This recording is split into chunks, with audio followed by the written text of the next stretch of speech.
There is a game.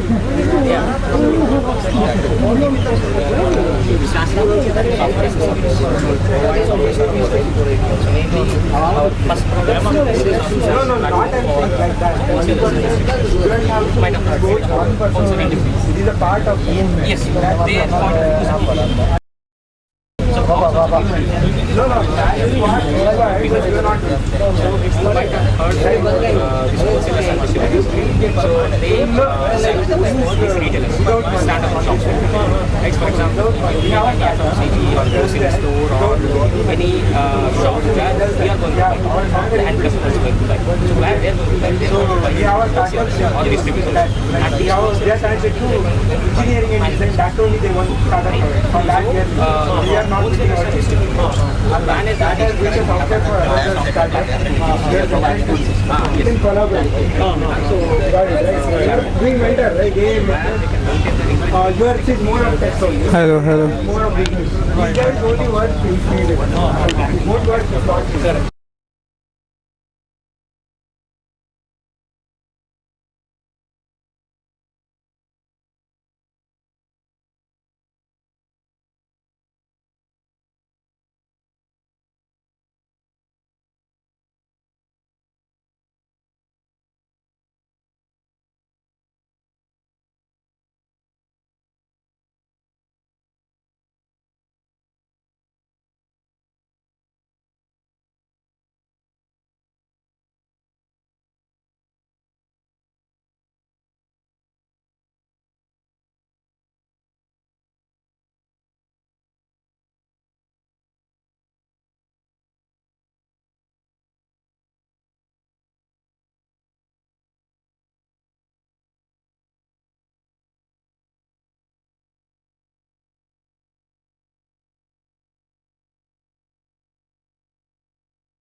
companies. We have here people who have started off from Mangalore, from Udupi, and also people from outside. We have crazy people, and I'm one by one going to talk to everyone, and let's hear about everyone in the mass. Then I'm sure everyone of you can go interact with them, experience the products, and maybe like you will end up loving some of them. I personally know some of the products, and they are like really awesome. So what should we start with? We have Preksha with us, who is organizing most of the things here, and she's all busy with this. So I think Preksha should say us what should we start with. Okay, cool. So let's go interviewing startups. Let's go interviewing the founders and knowing what's happening here, what they're building, and everything. So. By the way, my introduction, I'm Sohan. I'm a creator on Instagram called Zikigai. I make videos on tech, on social impactful tech, and much more. You can check out my account.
Features pure vendor. They are Sahyadri alumni who built one of the craziest headphones. That is, got featured on Forbes, got featured on multiple websites, on nationally, internationally also. So overall in the world, one of the interesting concepts of headphones, that is, when you hear the music in the bass with your user headphones, how does bass feel? Bass comes to speakers, right? But in subwoofers, you've seen it bumping. So SonicClam has your cushions connected to the headphones, and they have unique drivers, which is patented by them itself, which beats along with, which vibrates along with your beats. I think I'm not the best one to say that, but still, the founder himself will say it right now. But they have been. Okay. So yeah, they have been also certified by German really big headphone companies, and also today itself, in fact, our founder, that is Naujit, he has been featured on Forbes 30 under 30. That's amazing, knowing that he's from Mangalore. So this is one of the really great achievements, and in fact they're going exporting. They've got nuclear, and they've got nuclear all okay, and like really amazing people complimenting the headphones, saying like, why didn't anyone think of this before? And I want Naujit himself to talk about this. And already I have three kinds of Bluetooth headset. Like, so I would say overall we have 40 units. So not a good idea to buy about SonicClam and what you do. Yeah, it was really good. Yes. Now my next I can buy this. Should I hold? Yeah. Both of them? Hi, I'm Navjit. I'm the co-founder of SonicClam. We are India's first audio tech startup where we develop technology to allow people not just hear music but also feel it. So when you wear the headphones, you get a lifelike immersive audio experience as if you're in a music concert or in a theater. So we have patented technology. So it's patented in India, US, pending in around 20 countries. And when you wear it, you don't just hear the music, you can also feel it. So it's completely designed, engineered, and made in India, and we are shipping our products to around 48 countries so far. So that's about us. Yeah. Thank you. 400 plus Hemp. Yeah, so guys, you heard that about SonicClam, and we have a next startup that's Hemp. Hemp. Okay, so it's Hemp. Sorry. So we have heard about hemp, about cannabis. Most of its marketing or whatever, I would say, most of the idea we have about it is not in a positive way. But do you know that to make a single T-shirt, there are hundreds of liters, like I don't know how much, but it's a huge number. The liters of water getting wasted, and to make clothing with cotton, huge amount of water is getting used. But one benefit of that, like when you use hemp to produce T-shirts or anything regarding in clothing, you save a ton of water. It's a best alternative for producing clothing without water, and they have unique products. They have hemp skincare, hemp stationery, hemp accessories, and they have on their online, I think you get a wide variety of products. I just checked their website today and it's like amazing.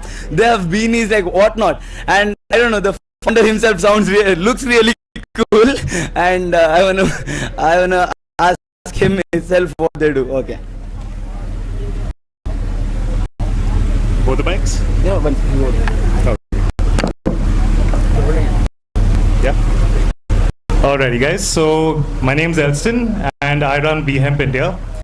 We make everything out of hemp. So we are talking about paper, we are talking about stationery products, clothing, fabric, fiber, medication, you name it, we make it. And we've been doing this since 2013. We started off 2011 actually just promoting hemp, just to see how people actually interact with it. And eventually we got to know that not everyone is against hemp, and there's not too much stigma to it as long as you explain it to people properly. Everything we're selling here is completely legal and made out of 100% hemp. And for those who have a doubt, they can always come to our stall and we can show you like what we can actually do with hemp. Yeah, thank you guys. Thank you so much. Thank you so much. We have up next St. Joseph Engineering College. Okay, so I recently visited St. Joseph. I think it was for an event or something, but I didn't know that Joseph was so forward. So I just went into a lab. Okay, my friend runs a startup called Salt Snap there. So beside their office there was a lab. I just entered and they're all like, it was like 7, 8 in the evening. So college ends at 4, 5, and I entered at 7, 8. There are some kids building some robots, someone test flying a drone and everything, and they're like they're in their own world. Like I was like, oh, this is happening in Mangalore as well. So Joseph, I thought like, okay, they're really supportive in this. And then I was like, where do you get funds for all this? How do you get funds to build all this? Because when I was in college, we were like struggling to put out funds. We were putting funds from our own, doing something. But how are you funding all this? Are you doing the same thing? But they were like, no, our college is funding us. They're like, whoa, crazy. So I think our sir from Joseph itself should talk something. Yeah, sure. Well, it's great to be here, and we are from St. Joseph Engineering College, and I have with me the staff and students from our institution, and we are here primarily because we do believe that Mangalore was always known for its educational institutions all around, right? But despite having such a great youth year, the number of startups that has flourished over the years is relatively low, right? And we actually thought about it, and we at St. Joseph Engineering College, we do believe that we need to be excellent when it comes to identifying students and nurturing them right from right from their first year, and make sure that at least some of them with innovations will get the desired support to initiate their own venture. Right, so we are here in that process, and it is great to know that events such as this will take us a long way. Right, so all the best to all of you, and we look forward to interacting with members of the industry and academia. Thank you. Would you want to add something? Yeah, to add to him, we do have a venture called InnoVenture, where our first year students come up with the startup ideas, and some of the participants that is in Ideathon, they're taking part today, and they will be talking about their ideas and how they are commercializing the same. So I think we are looking forward to know what other ideas are there out there and how we can contribute as an institution. Thank you. Have a great evening, y'all. Thank you so much. Thank you so much, sir. So up next, I just spoke to I don't know his name. So he's from NatureMark Systems. So what he said me is they do a device to calculate carbon credits. So how many of you know about what is carbon credits? So every tree takes in, as you know, the photosynthesis process, it takes in carbon dioxide, gives out oxygen. How much carbon does it take from the atmosphere? How much beneficial is it for the environment? So every tree is different, right? There are some trees are like really give out like really good carbon credits, but some trees are less. So if you have a huge plot of land, think you're a corporate with like or even like you have huge acres of land in your village or somewhere. Now how much carbon credits are you getting from these trees? You can never calculate. So they are building a device, a whole device to calculate the carbon credits, and there is a government website where you can enter how many carbon credits are you giving, and you can sell this because you are making this benefit for the world, right? You can sell this and get money for that. So that's something like, I don't know, it's not something usual, and it's really crazy. So we'll hear it from him itself. Hi, I'm Shiv, and I'm with Deepak and Saif, who are my co-founders. And as he rightly mentioned, we're working on a device that helps us calculate the carbon credits. So right now the government of India is working on building a carbon credit market where you can calculate how much carbon even you are able to remove from the environment. So if you have a lot of trees in your home or plants, our device will help you calculate how much carbon each tree or plant can capture, and we'll give you a carbon credit certificate, and you can sell it on a marketplace for some passive income. We all have a responsibility, of course, in helping the environment get cleaner, and the government of India has promised the climate change program in the UN that will be carbon net neutral by 2070. So we can all do our part, and NatureMark Systems would love to help you both earn a small amount through that as well as help in making the environment cleaner. Yeah. Thank you so much. Thank you so much. We also have TEC Nitte here. So Akshata, who's the head of it, and they're mainly focusing into healthcare incubation. If you have any startup ideas into healthcare or anything, I think you should reach out to her. I'll give her the mic to her only. I use both? Yeah. Okay, so hi everyone. I am from the Technology Enabling Center, Nitte University. So this is a complete Government of India sponsored project from the Department of Science and Technology. So the whole mandate of this TEC, that is the Technology Enabling Center, is to look for people who are making new innovations, just like how they already spoke about the NatureMark Systems.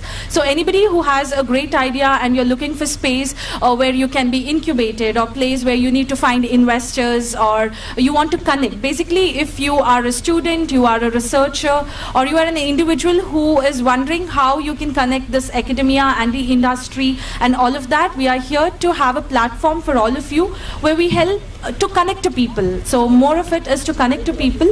So this project is for whole of Karnataka. So the Government of India has launched 8 to 10 centers, of which 8 are very functional. So one for Karnataka is situated at the Nitte University called the Technology Enabling Center. So we help get your ideas into reality. We can help you with the patent process. We can help you find investors as well as the incubation center. So any query on the same, you can look at our website. It is the DST Technology Enabling Center, Nitte University. We are placed at Devlakatte, which is the Nitte University campus. So we are a bunch of researchers with mentors. So yeah, we have a platform where we can help you all out. Thank you. Thank you so much, ma'am.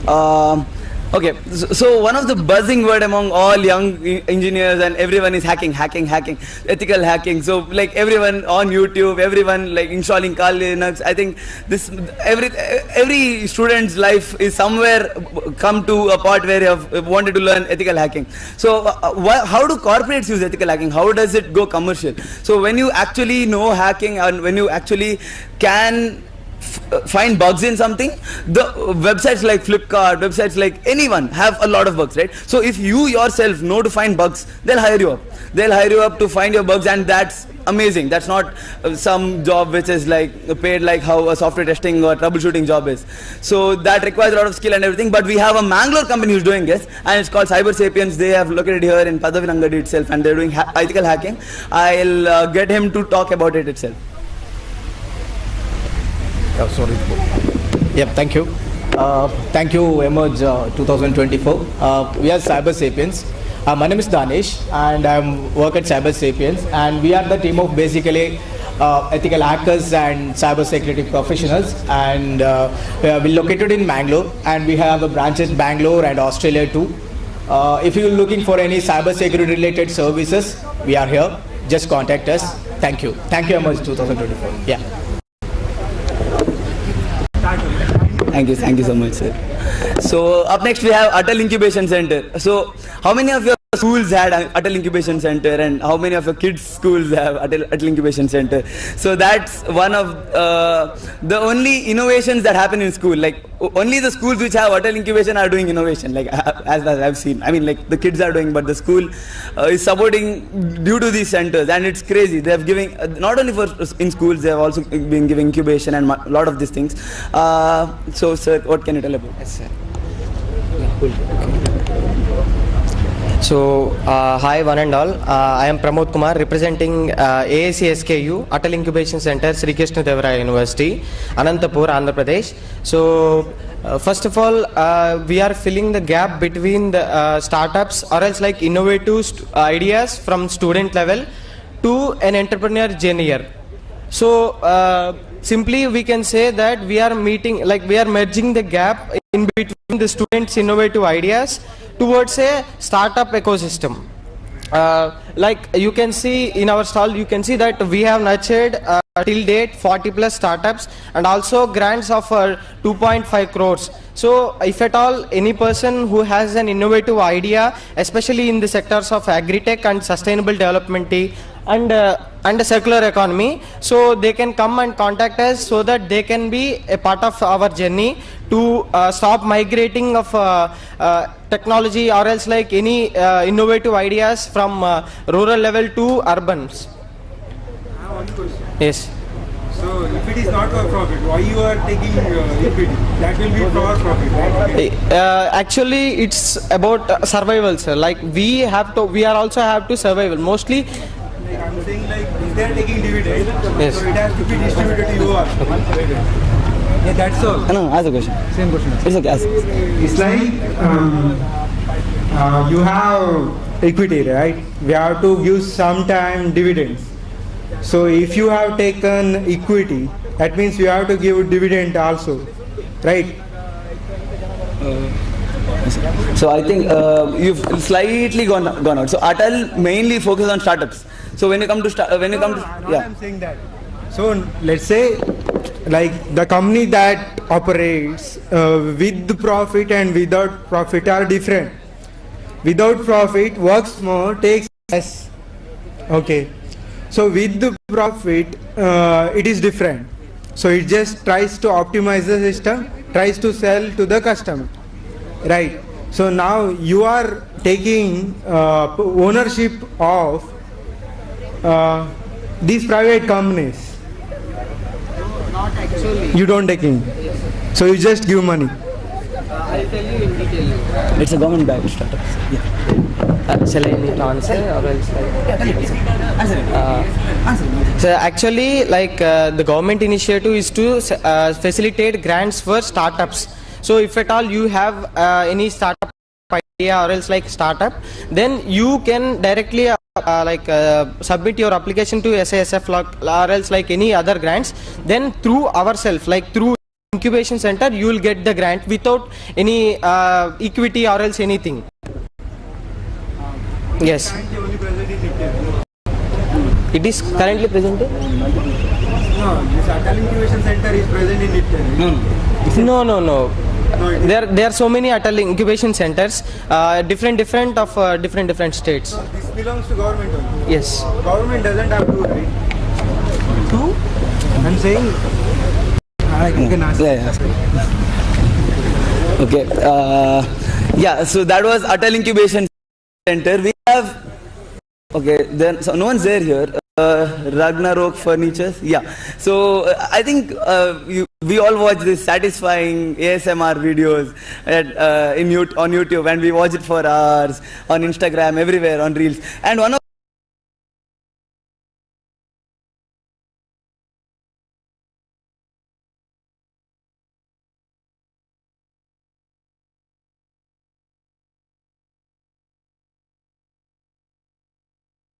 they do epoxy tables. Let's have him talk about this. Yeah, hi everyone. I'm from Chikmagalur. We are startup Ragnarok Furnitures. This is like a lifestyle product. Every product is unique. If you want any kind of your design, what is in your mind, you can explain, you can make it yourself, your own designs. See here, every single designs are different and unique. And we are last month we are introduced this clock, and as well as light tables and marketing tables, dining tables, teapoys, everything. We are trying to reach every home. This is a very good product. And any questions? Thank you.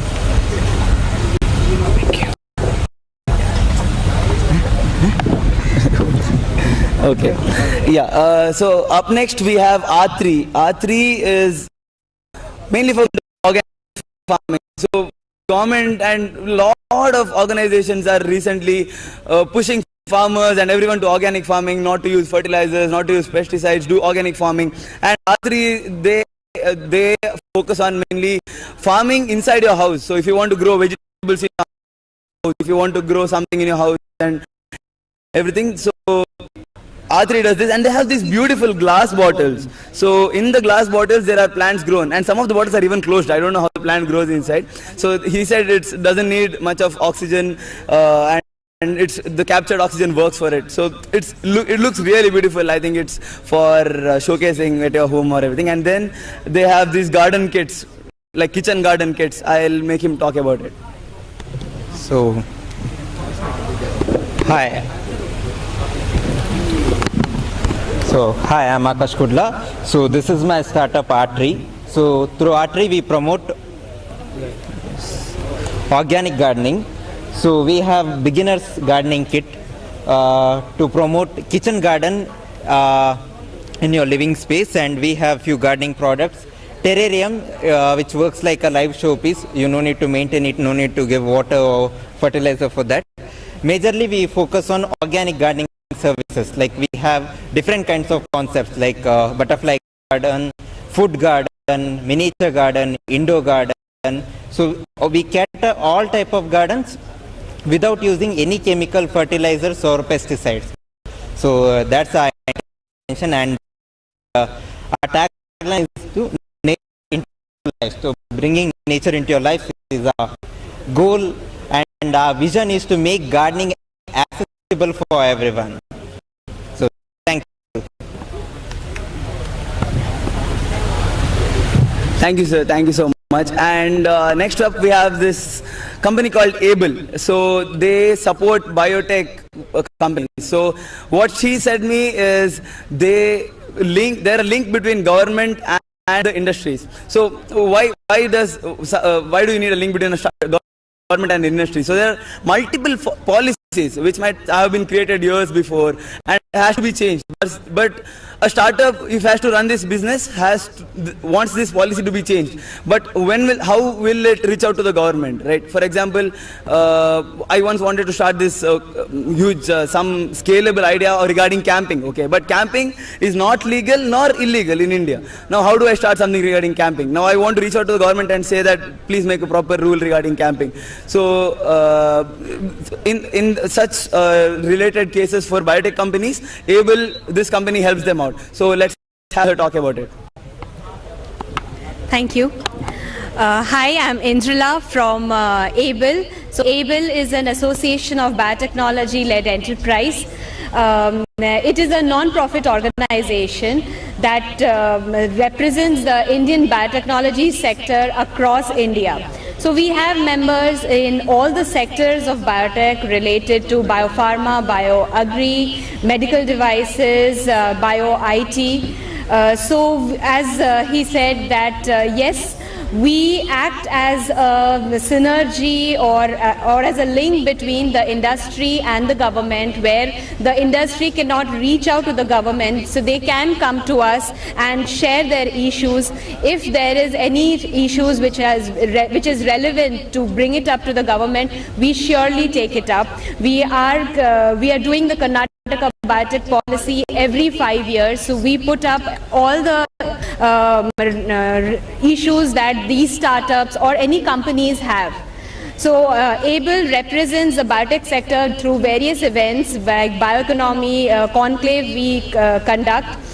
We also do various types of reports, the Indian bioeconomy report, the Karnataka bioeconomy report, Madhya Pradesh, Maharashtra, Orissa. So we are doing the biotechnology reports for all these states so that they can increase their potential of what biotech is doing in each and every state and bring up to the economy of India. Thank you. Thank you so much. Okay, so there's one more startup here called GoldBy. So what I got to know is if you shop on Amazon, if you shop on Flipkart, Myntra, anywhere, you get a free digital gold. Okay, so it's like you buy anything and you get cash back. That's investment in gold. So he's telling it's first of its kind in India. So we'll have him to talk about it.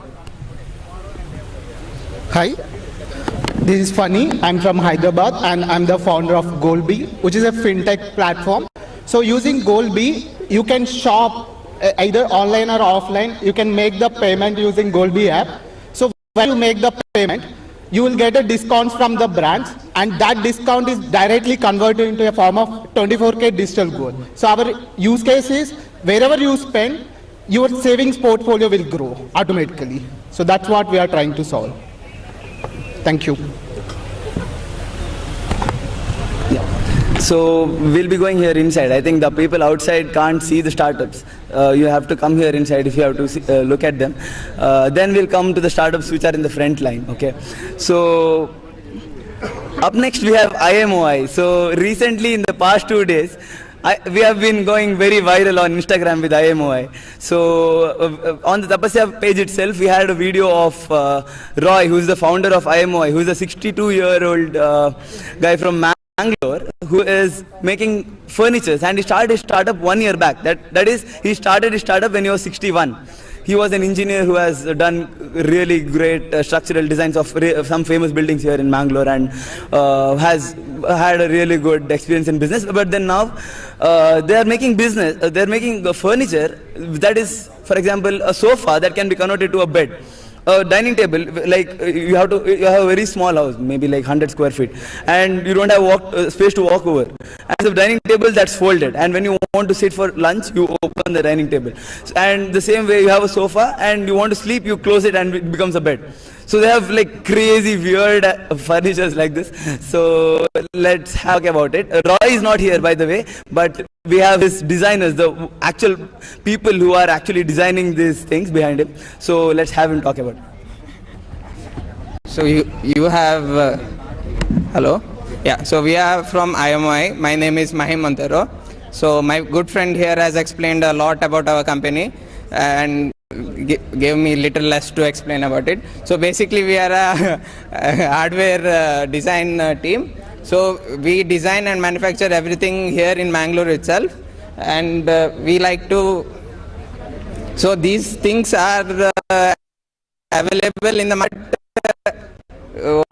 There it is made in China, imported.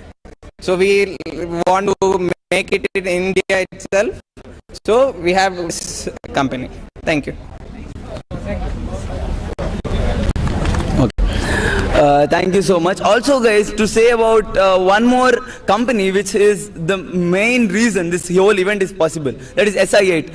It's an incubation center here from Mangalore itself, who are also training people on what is a startup from the ground level. So people who are into usual engineering colleges focusing on academics have no idea about how startup works, how IPOs or simple funding, angel investment or anything works.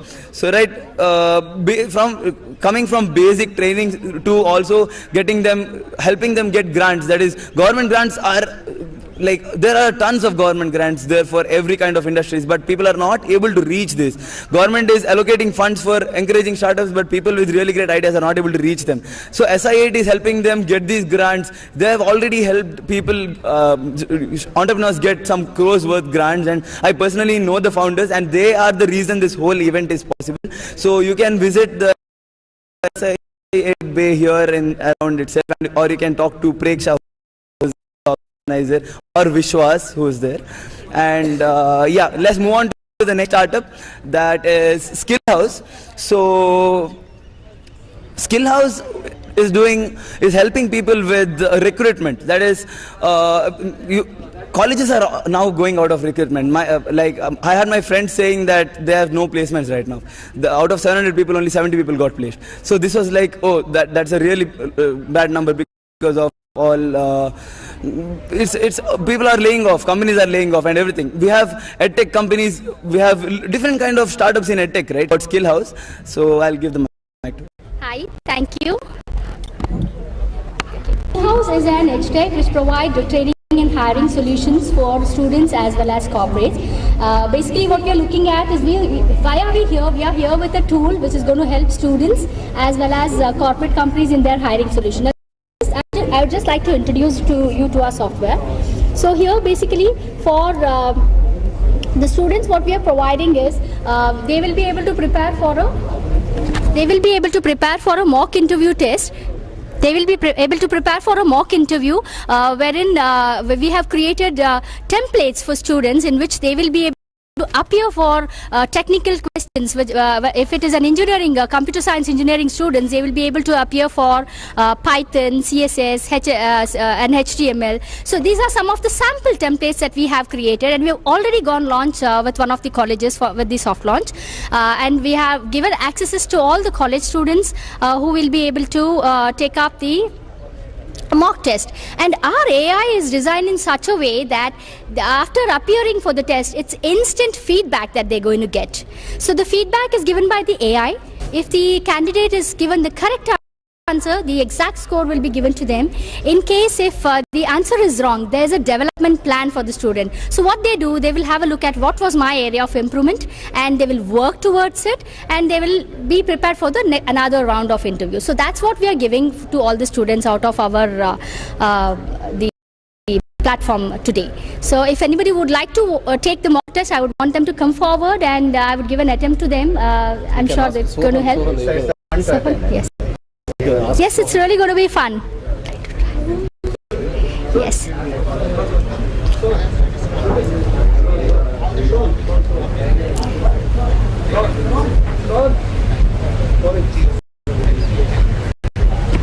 We have Mr. Vinoda, CEO.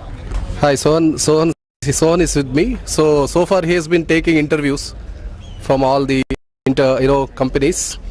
So what we are going to do is that, Sohan, why don't we try attending our interview to quickly tell me about yourself. That's a simple question that's going to ask, and it is going to quickly give you the, and then you should look at the webcam, and it will quickly go through that interview. We have 2 questions. So it's just a matter of 2 questions, you need to answer those, that's all.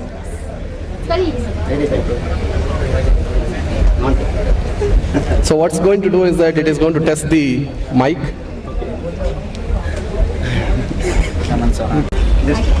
Say hi. Hi.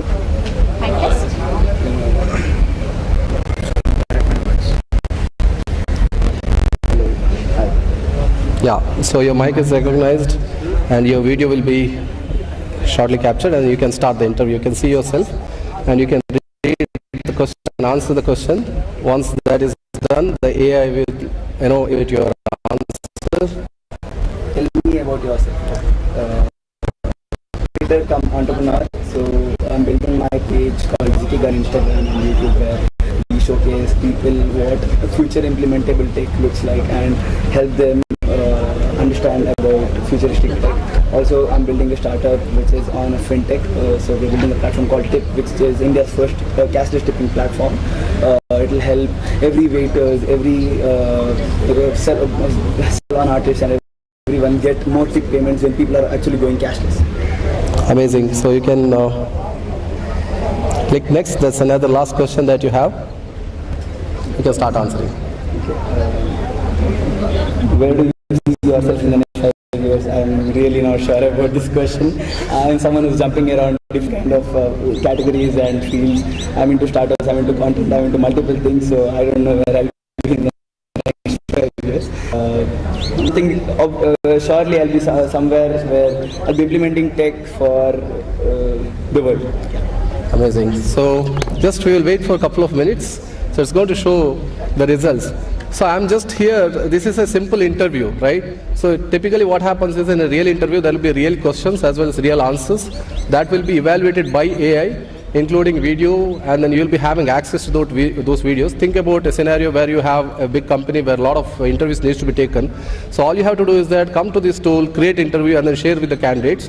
They'll be attending those interviews, and then you'll be able to quickly go through the evaluation results without asking them to come to your office, right?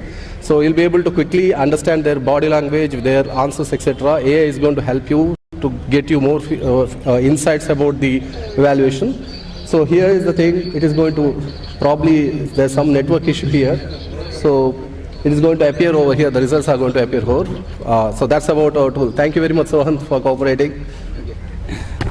Sure, thank you. But for my answer, I'm sure any company won't hire me. Thank you.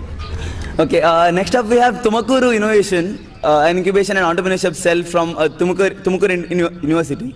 So this is Mangalore is a tier 2 city, right? Bangalore is a tier 1 city, and we have all of these Atal incubation centers and everyone in most of these schools. But there is a whole incubation center in Tumakuru, which is a tier 3 city, and this is really a great thing for India that tier 3 cities are getting into startups. There are already 10 startups under them and in Tumakuru, and they have received up to 50 lakhs of grant, and there are 80 plus ideas received. So it's really great. You wanted to say something, sir?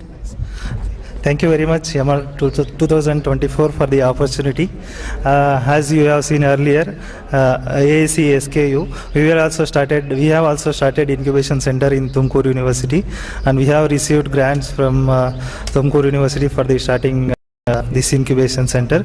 If your students or individual from any ideas or startup ideas, you can contact us and we will screen, and if eligible, we will support the startup ideas.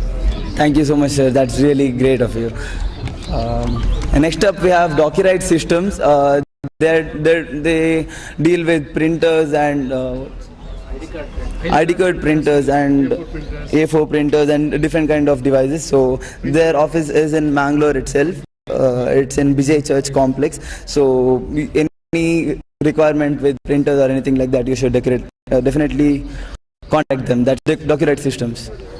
And up next we have Abhishek Tirthahalli, who is an artist. So in this whole pavilion here, he is the only artist, and I think standing out from the whole crowd, and that is much required. And he's a speed painter who has painted these amazing like arts. I can see here, and they are like really I don't know. It's beautiful. It's so amazing. What do you have to say about like? Are you doing this alone or you have a team? I have Darshan with me. Myself, Darshan. And you just check, this is a painting, it's created in 7 minutes, and it is 10 minutes I took to create. Okay, he took 10 minutes to create this huge painting. Whoa, okay, of our Prime Minister. There's also one of Sai Baba. It's awesome. Okay, okay. So next up we have WaterWise. Okay, WaterWise, right? So I couldn't talk to them much, but then listening to what they do, I know that they're producing detergents and soaps, which is plastic free. Plastic free sustainable startups are booming right now, right? So in Shark Tank India, if you're watching every day, there are so many sustainable startups. Sustainable industry is one of the highest growing industry right now. So I think he should tell us a lot about this, and I'll give the mic to him. Yeah, so you want me to explain about the product? Yeah, everything. Yeah. So these are we have formulated plastic-free detergent sheets and hand wash tablets. So your detergent sheets are in a new form factor where this sheet does 1 load of laundry. It equals to 1 scoop of detergent powder or 1 scoop of detergent liquid. If you have half a sheet, you can tear the sheet into 2. And these are our hand wash tablets. So everything is completely plastic free. This is how the detergent sheets come packed in. And these are the bottles for the hand wash tablets that is made out of aluminium. And these are the hand wash tablets. Yeah, thank you. Thank you so much. So guys, the main stage event will be starting right now, and there are some few amazing startups we have to interview yet. We will do it in a while, but for now, let's all gear up for the main event that's happening on the main stage. So see you guys in some time. Ladies and gentlemen, welcome to Emerge 2024. May I now request all the participants, everyone who has come for Emerge 2024 to please assemble at the main venue. The event will begin shortly.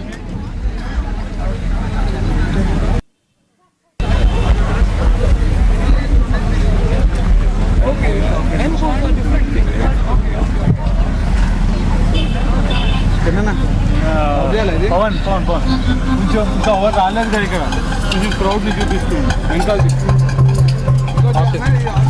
Record of చేసి record.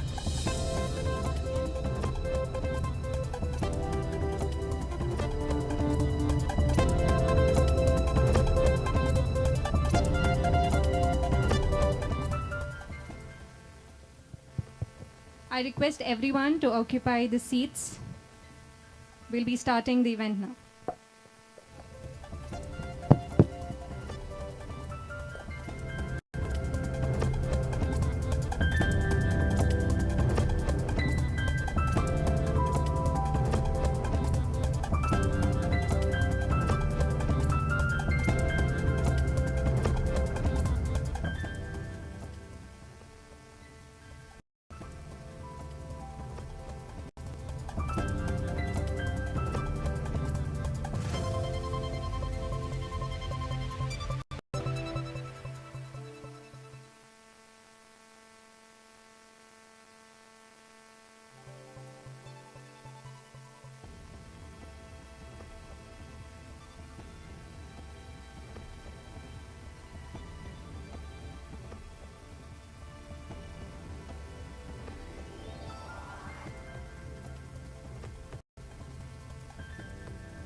Requesting everyone to occupy the seats.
Ladies and gentlemen, esteemed guests and aspiring entrepreneurs, welcome to Emerge 2024, where innovation meets the serenity of the beach. Over the horizon and the waves gently lap against the shore, we gather here today for a truly unique startup event that promises to ignite your imagination and inspire your entrepreneurial spirit. It's with great excitement and anticipation that we welcome you to this picturesque gathering where innovation meets the tranquility of the sea. Emerge 2024 isn't just about ideas, it's about action. It's about turning dreams into reality, forging connections that last a lifetime, and creating solutions that have the power to change the world. On that note, I, Saujanya, your host for the evening, am thrilled to commence this event.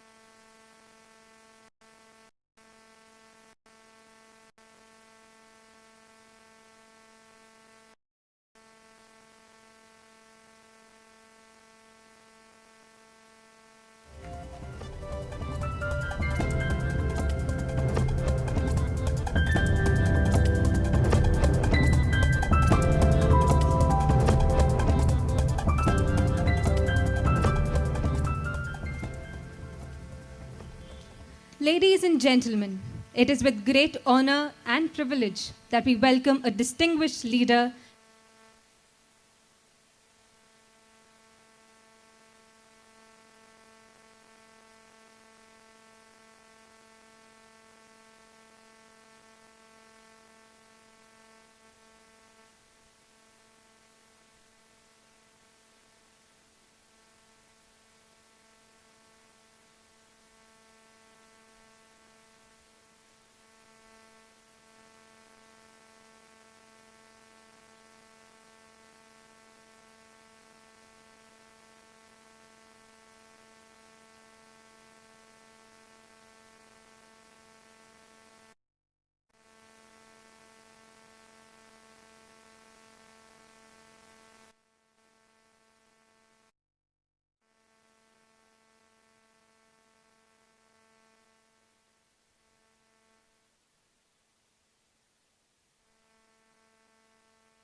in the government were with the National Skill Development Corporation under the aegis of Ministry of Skill Development and Entrepreneurship and Indian Institute of Corporate Affairs under the Ministry of Corporate Affairs.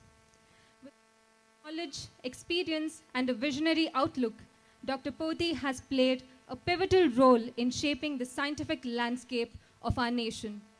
Her dedication to fostering collaborations and steering strategic initiatives have left an inedible mark on the trajectory of innovation.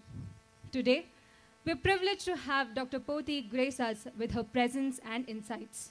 Without further ado, let's listen eagerly to the keynote address from a luminary who has not only witnessed but actively contributed to the evolution of science and strategic alliances in India. Please join me in extending a warm welcome to Dr. Poti.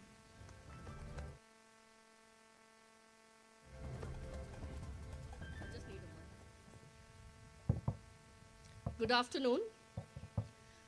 It's a pleasure to come here because I'm also a Mangalorean. I could have done a speech in Tulu, but then I'm just sparing some of them. Encholera. Great. So, I think, first of all, AI is such a buzzword that one would think that we have had it. But actually, we have not even touched the tip of the iceberg at this juncture. We have at least $16 trillion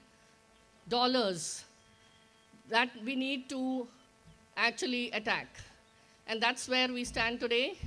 And a couple of countries are doing much, much better than us, and hence we really need to gear up. And the only way we can get up is with the help of all the startups here. One of the countries, of course, has been using a lot of their gadgets, a lot of their systems, be it social media or their search engines, etc. to do a lot of surveillance so that they have rich amount of data sets, because data capitalism is one of the most important things in AI, as you are aware. And the other country today is looking at how their state and their power could increase through AI, and there's a huge potential there, and I think more than 50% of the 16 trillion USD that I was talking about is what they would be gunning for. And hence India has to poise itself, because the first two countries would be engaging with each other and they might have a Cold War, and we need to look at how we come up to a level that we also are in the fray of things. Here, there are a couple of things that we need to look at. One is, of course, the data sets and how do we manage to get that, and the government is doing a lot on that.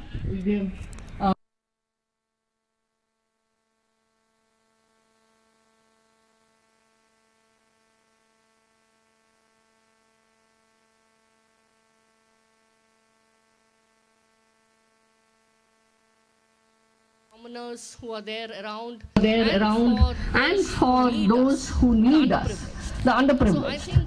So I think each one of us is a freedom fighter of our own, because we are using AI for getting freedom from environmental issues, from pollution, from waste management, maybe health issues and so on. And hence each of us need to do our bit, and we should have the drive to keep doing it day in and day out without any motivation from external sources. And this is not only within government, not only for private sector, not only for startups, not only for academia, for each and every person today, we need to self-motivate ourselves and ensure that we use our prowess, technical as well as services, to be able to use AI in an ethical and authentic manner, and for the underprivileged. And I think each one of you here, as I walked around the stalls, I see that most of you are working in these areas. In terms of the Government of India program, which is the AI program, the National Program for AI, it's basically on a couple of areas. One is on health, as almost all of you would be aware that AI can be used on health, right from dementia onwards, where you make the patient remember his older days. You use AR, VR, and all the techniques, IoT techniques, which are required for him to do better in terms of his memory. Similarly, you could use trending analysis, data analysis, the various data mining and structuring that you need to do, and so on, for all the health trends. Again, in life sciences, biotechnology, you could use for genome sequencing. You could, study the infectious diseases, the trends, the gender analytics, and all of that. Similarly, you could be looking at AI for differently abled. You could be looking at, like, say, standing wheelchairs, to any kind of technique which would help differently abled people. So health has a huge scope. There are several test cases. So the whole idea of this AI program that I'm talking about is that we would be requesting, Niti Aayog is along with METI, has formed this program, and we would be requesting each of the ministries to take charge of the test cases. It could be Ministry of Environment, Ministry of Water, it could be Animal Husbandry, Coal, Fly Ash, or any of these ministries, to take charge of some of these test cases.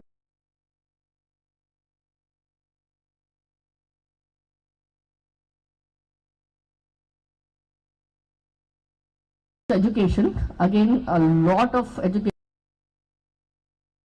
tools, especially again for differently abled, and for slow learners, for autistic students, and also, of course, to look at the trends of and analytics of education. Then comes agriculture. That's the other big piece, where you look at AgTech and AI for AgTech, right from looking at weather, water, moisture, soil cultivation, the measurements which are there, all the metrics that we get from different ministries. It's all open today, and people, the startups are using them. You could have apps which help the farmers to look at crop patterns. You could have, there are some good middlemen as well who try and help the farmers, largely the NGOs and civil society. So there are information for them available there. Because of the fact that this data comes in very complex manner from different ministries, like Jal Ministry, Environment, ISRO, and all other ministries. So it comes in a very complex manner. So there has to be a way to have data mining, data structuring, as well as simplification of the data to the level of a farmer. And it has to be in different languages. It has to be visually provided or an audio. So all of that will need a lot of AI. So AgTech again is huge. Drones, UAVs, which we use for chemical spraying, and all of that. So agriculture again is a big piece there. The third one is mobility. Mobility again in terms of transportation, traffic management. You have driverless cars today, driverless trains, and so on. So there are several ways of doing mobility and using AI for mobility. Similarly, we also have health, agriculture, mobility are the three large pieces, and education, of course. But there are other areas like biodiversity, or where we look at images of different animals, and we study the trends of those animals, the species, how many are going to live how many years, and things like that. So there's a lot of trend analysis that we do, predictive analysis that we do. But there are certain issues there. One is the authenticity of the data, because at a government level, of course, there is data which is being uploaded, but at the state level or the BDO level or at a village level, I think each one of us need to put efforts, especially the startups. And so you need to have a grounds up data as well, and do a comparison with the government data and use both for that matter, so that there is completeness, there's accuracy, and you also have authentic data. Now here, there needs to be some kind of a strategy when you are collecting the data, because of the fact that why should a farmer or anybody for the rural milieu share any data with you? So it's important that you keep them as a stakeholder, and you train them and you teach them. It's like a capacity building, where you tell them that there is something in it for them. When they give you data, maybe you will use that to get loans for them, the bank credits, for instance, credit worthiness, for instance. So there is something that you need to give back to that person immediately, because you cannot expect somebody who is not so literate to understand why the data has to be collected, why it has to be authentic, why it needs to be needed, why AI is used, and etc., etc. So hence this would be a strategy where you have a grounds up view, and you also have him as a stakeholder, and he gains something out of that. So that's the second piece that you need to look at. There are several countries that have been using AI in different manners. They have different models, but I think India's model of AI for all is something which is going to be relevant. However, each piece needs to talk to each other, and hence there could be clusters of domain clusters. For instance, for agriculture, all the AgTech AI related projects come together, so that there is no duplication of efforts, and there is no there is a structured scale up, because you can't just keep doing cute experiments all the time. You need to scale up. You need to have sustainability.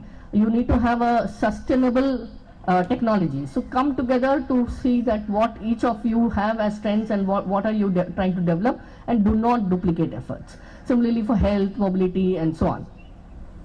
So this is where Manthan comes in. So during COVID, we had about 300 to 400 innovations that were thrown on us, and the pandemic was on. So we were wondering at that time that how do we manage so many evaluation of innovations, and how do we ensure that we give the right thing to the public, how do we encourage the right startup, and so on. And this had to be done very quickly. So, and that time we didn't even have a division called Strategic Alliances Division. So we managed to do that. We looked at oxygen concentrators, ventilators, We looked at reagents, testing kits and all of that. And we did about 800 crores at that time. So that is how I realized that we are just 3-4 people trying to do things right now. So how do we move out and how we are not the bottleneck for each of you to engage with each other? And that's why we thought of Manthan, which is a platform for all. It's a free platform. It's an OTP based registration. And we crowdsource all the challenges and all the projects from different industries as well as different foundations, line ministries. There are 17 line ministries there, about 22 countries, so different countries like Sweden, Korea, Japan and so on. So there are several of them providing their problem statements and challenges for the startups and academic institutes to apply. So we give a month or so for each challenge and for each competition or for each opportunity, as we call it, so that you are able to get grants, you are able to get, you are able to provide the proposals and you get the grants. There are 222 startups who have got grants this year. We have sourced about 6,300 crores worth of projects as well as competitions and challenges so far in a year and a half. And we would like to keep going. And of course, once we get one organization, then the repetitive business comes on its own. We don't need to really, keep cajoling them to come to the platform. They understand the importance of the platform. Of course, you need to have patience as a startup because you will keep applying and sometimes you may not get it so easily, but there would be a time when you can crack it and you should be able to get funds. Not only from line ministries, but from foundations like Rockefeller, X Prize Foundation, Gates Foundation, Elon Musk, all kinds of organizations on the platform. STFC, Intel, Microsoft and so on. And everything is given very transparently. You have the problem statement, transparent, opportunity is given, success story, results, proposals, everything is given. You could also showcase your innovation on the showcase side so that people can engage with you like a LinkedIn. So people engage and then they talk to you, on the sidelines. And we don't have a payment gateway because I don't believe in touching funds, but you can get funds outside of the platform once you engage with each other and you sign an MOU and so on. And then you give us a success story so that that gets amplified. And the last bit there is that organizations like Amazon, Netflix, Doordarshan, Sunset TV, there are several OTTs who are with us, Daily Hunt, and we have now we most probably will have the MyStartup program as well. So the MyStartup TV as well. So there are several of them who take your innovations, the winners of the challenges, and they amplify it. They take it international. There are international movies made out of it. In fact, I wrote a little storyline for Amazon Prime where I said there are only 300 incubators in India. So how do all the grassroots innovators, garage innovators, and independent innovators learn? So we have done a reality show called the Mission Start Up, where we have Snapdeal, Kunal, and a couple of other investors as investors, and these founders. We put the challenge on the platform, and 1,500 founders applied, and about 14 founders have been selected today. They are the ones who are doing this reality shows and teaching other startups in terms of what is communication, what is leadership styles, and so on and so forth. So there's a lot that can be learned from each other, and this is what we do through the OTT platforms that are there on the on Manthan as such. Lastly, I will leave you with just one thought that if we don't work in an integrated manner, we are never going to the first two countries that I was talking about. And hence we really need to work together. We need to scale up quickly, and the investors here need to take that risk. There are several investors in the other countries who are actually taking risks and looking at startups with a lot of trust. So we need to look at each other with a lot of trust, and we need to align to what we want to do as a government as well as a nation, and all of us really need to work together. Thank you so much for providing this opportunity. Thank you.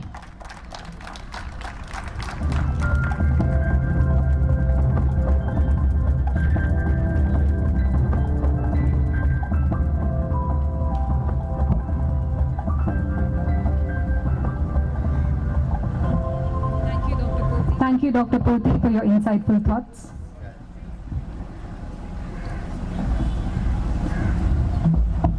Moving Moving on to our next session for the evening. International Federation of Inventors Association is a non-profit organization aiming to disseminate the culture of invention and innovation to support inventors, transfer technology, and establish cooperation with the related organizations. Established in 1968, the International Federation of Inventors Association is a non-profit organization, the activities of which is approved to be public utility by the Swiss government. IFIA convenes over 185 members from 100 countries cooperating devotedly to support innovations and inventors all over the world. Joining us virtually is Dr. Marcelo Vivacqua. Dr. Marcelo Vivacqua is a double doctorate degrees in surgery and biotechnology. Dr. Marcelo is responsible for developing treatments in the area of non-surgical castrations and cancer in mammals. He is a member representative of various institutions and inventors in many innovation fairs in Asia, Middle East, Europe, and the United States. He is a member of the Executive Committee of the IFIA and founder of Brazilian and International Innovative Inventors and Researchers Organization. He is also responsible for holding the most important innovation fair of Brazil, Innova World and Innova Cities. We'll be playing a short video of Dr. Marcelo Vivacqua. Can we have the video, please? Hello, my friends from India. My name is Marcelo Vivacqua. I'm director of the International Federation of Inventors Association in Latin America. And I'm here today to mention all my guests for our event. I'd like to thank Anand for the invitation. Unfortunately, I will not be able to attend the event online. That's why I'm saying. And I'd like to take advantage of this opportunity to invite all of you to join the IFIA Startups Global Networking Program. This program will connect startups from all over the world with investors, with customers, with commercial partners, and it would be great if you had a lot of Indian startups and the other stakeholders to make part of this huge environment of innovation.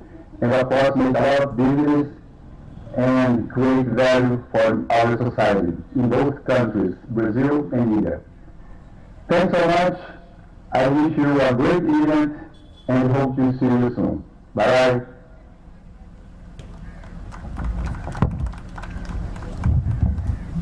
Also gracing the occasion is Mr. Anand. I request Mr. Anand to please have a seat on the dais.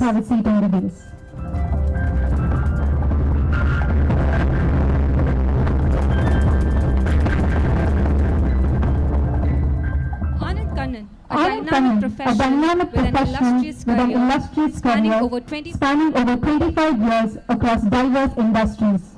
A qualified independent director, Anand's exceptional expertise lies at the intersection of innovation and automation, making him a driving force in shaping the future of these realms. In his capacity as the National Director of the India chapter of the International Federation of Inventors Association, Anand has consistently championed innovation. His leadership has led to the facilitation of numerous innovation events and the empowerment of startups, creating an environment conducive to groundbreaking ideas. Through his extensive experience, Anand has sent nearly 600 startups to IFIA-sponsored innovation gatherings, fostering collaboration and propelling inventive concepts to new heights. Over to you, sir.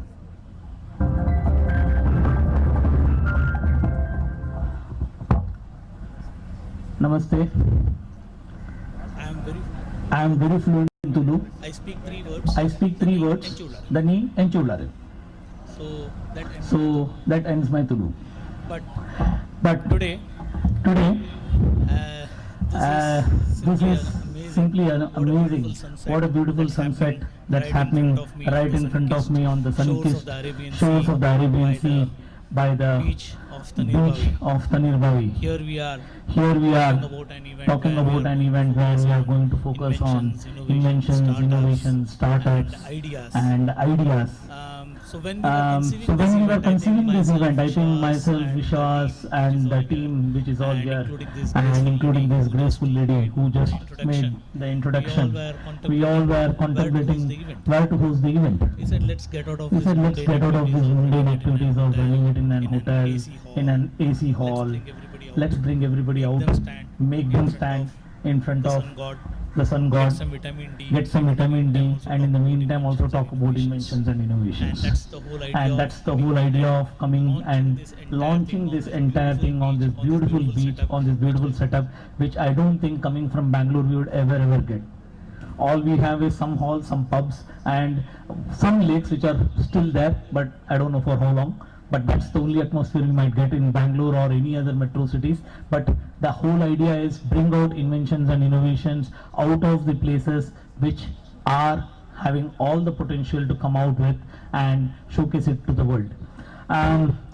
Like I think Sapna had pointed out that the Manthan platform, which is being created by the Government of India, we are collaborating extensively with the PSA's office and the Prime Minister's office to see how inventions and innovations can be brought out of the tier 2, tier 3 and tier 4 cities of this country. Now talking about the way, what does the word of IFIA is all about. IFIA basically stands for the International Federation of Inventors Association. Our job basically around the world is to bring out inventions and innovations to the global audience, to the society. It should impact and it should create value to the society. It could be university inventions, it should be startup innovations, it could be independent innovators, it could be rural innovations, could be anything. But we want those innovations to add value to the society, which should be scalable, which should add more value to the innovation index of the country. So that's the whole purpose of what we do at IFIA. So IFIA as such is part of the World Intellectual Property Organization, and apart from World Intellectual Property Organization, we also have associations with about 6 UN bodies. And lastly, I think last October, we have been offered our US headquarters right inside Google.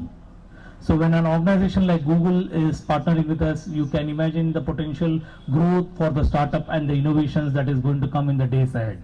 So this is what we are trying to do on a global scale, and through the Manthan platform and through the PSA's office, who happens to be a silent player in the background, yet trying to push us, saying that get more and more of innovative ideas from tier 2, tier 3. Like Sapna is like sitting there and getting a call from her her team. Anand, सपना जी को चाहिए कि आप जरा और थोड़ा गांव की तरफ जाके थोड़ा इनोवेशन लेके आओ. अच्छा ठीक है, हो जाएगा. So the PSA's office is again a driving energy for us, which says that please push more and more and get things out so that the world should see what India is delivering. That is more important. We are at a cusp, at a specific point in time where we have as a nation got all the powers to push and take India to the next level.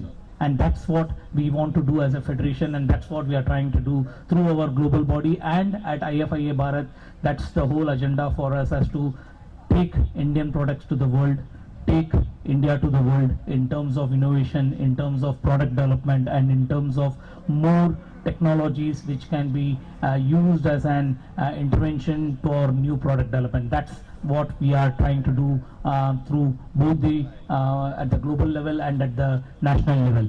And here, Mangalore, we have an excellent team which is led by Vishwas and other members.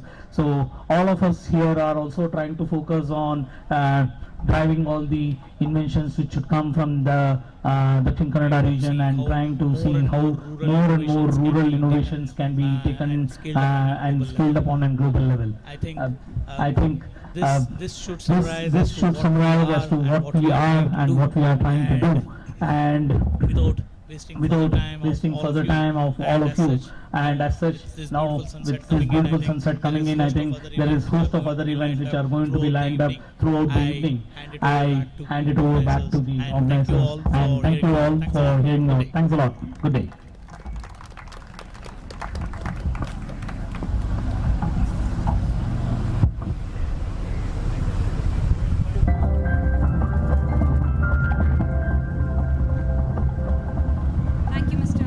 Thank you, Mr. Anand.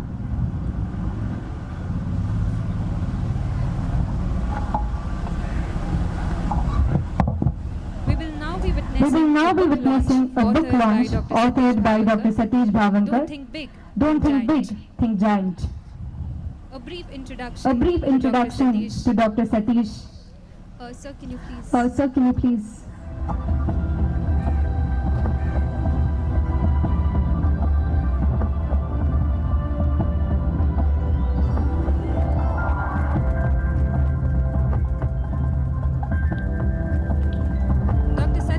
Dr. Satish M. Bhavankar is a passionate entrepreneur and mentor with a PhD in management. At the helm of the Yenlik Foundation, Dr. Bhavankar spearheads the vision and operational strategy as co-founder and director. At the core of the foundation's mission is the commitment to empower inventors, innovators, startup founders and investors, facilitating the creation of successful ventures with a lasting positive impact. Dr. Bhavankar also serves as an advisor to IFIA Bharat, the Indian chapter of the International Federation of Innovators Association, dedicated to advancing and invention on a global scale. I now request Dr. Anand, Dr. Satish, Dr. Sapna Poti, Naveen Lakur, Bindu Sharma, Mr. Deenanath, Mr. Mahesh and Mr. Vishwas to come onto the stage for the book launch.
I request Dr. Satish to address the gathering.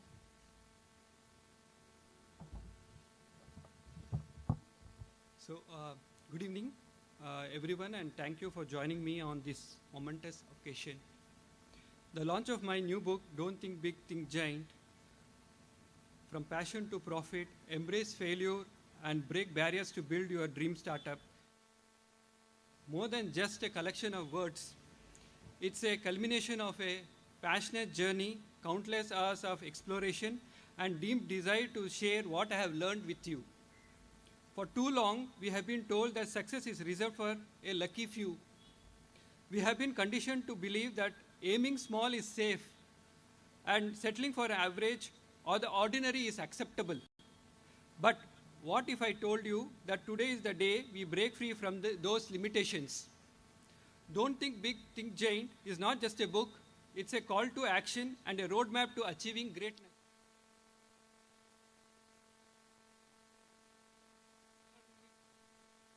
The only obstacle is your own limiting beliefs. So why think giant? Because thinking giant is not enough. To truly achieve greatness, you need to adopt a giant mindset. This means seeing possibilities where others see limitations and turning challenges into victories.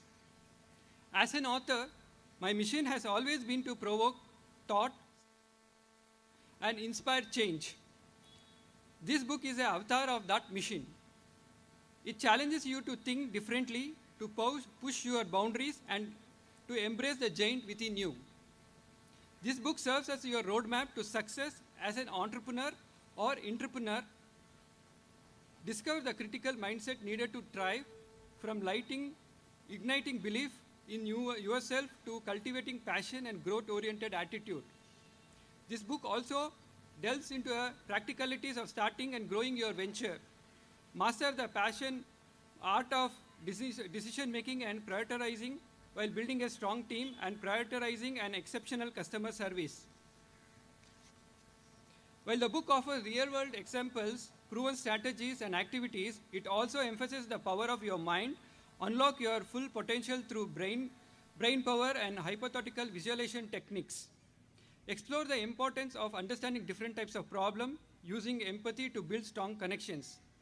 Whether you are an entrepreneur, aspiring entrepreneur, innovator, student, or curious mind, today to pick up a copy of the book and take the first step towards becoming the best version of yourself. Remember, success is not a destination, it's a journey. And with Don't Think Big, Think Giant as your compass, you can navigate the journey with confidence and achieve anything you set your mind to. I hope this book finds its way in your hearts and minds, sparking conversation and connections and inspiring you to break free from limiting beliefs. I want it to entertain, enlighten, and challenge your perception, encouraging you to embrace the journey ahead. Thank you for being part of this celebration. I truly believe Don't Think Big, Think Giant will be a profound impact on your life. Now let's raise a toast to this transformative journey where each reader embarks on their path to greatness. Thank you.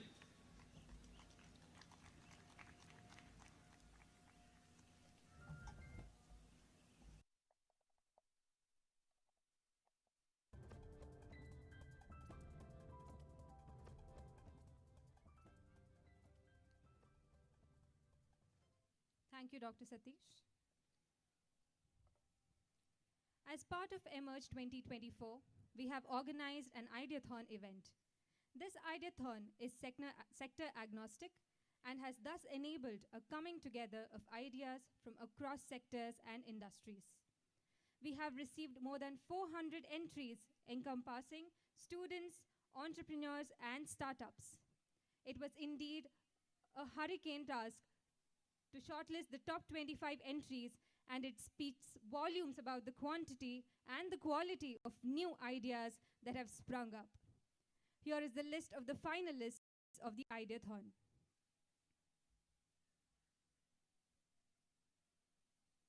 Mr. Satwik Prakash Shetty, Sheikh Arfan, Mithun,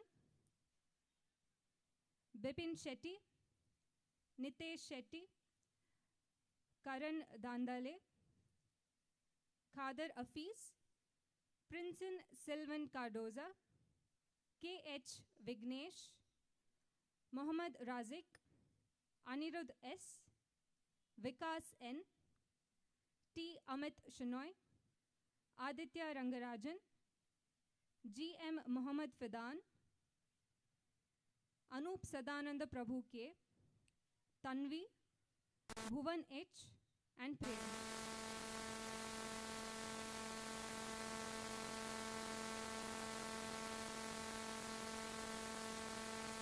Here's a list of non-students who have been selected for the finals. Ranjit Marakala, Arpit Kumar, Sam Christian, Roshan N.K., Kapil Singh Rawat, Pradeep Hiryud Nagaraj, Preksha Alva. We'll be sharing a presentation template with you to work on and present. The presentations will be scheduled at 3 p.m. at this venue tomorrow. Requesting all the finalists to be present and please join us at 2 p.m. tomorrow.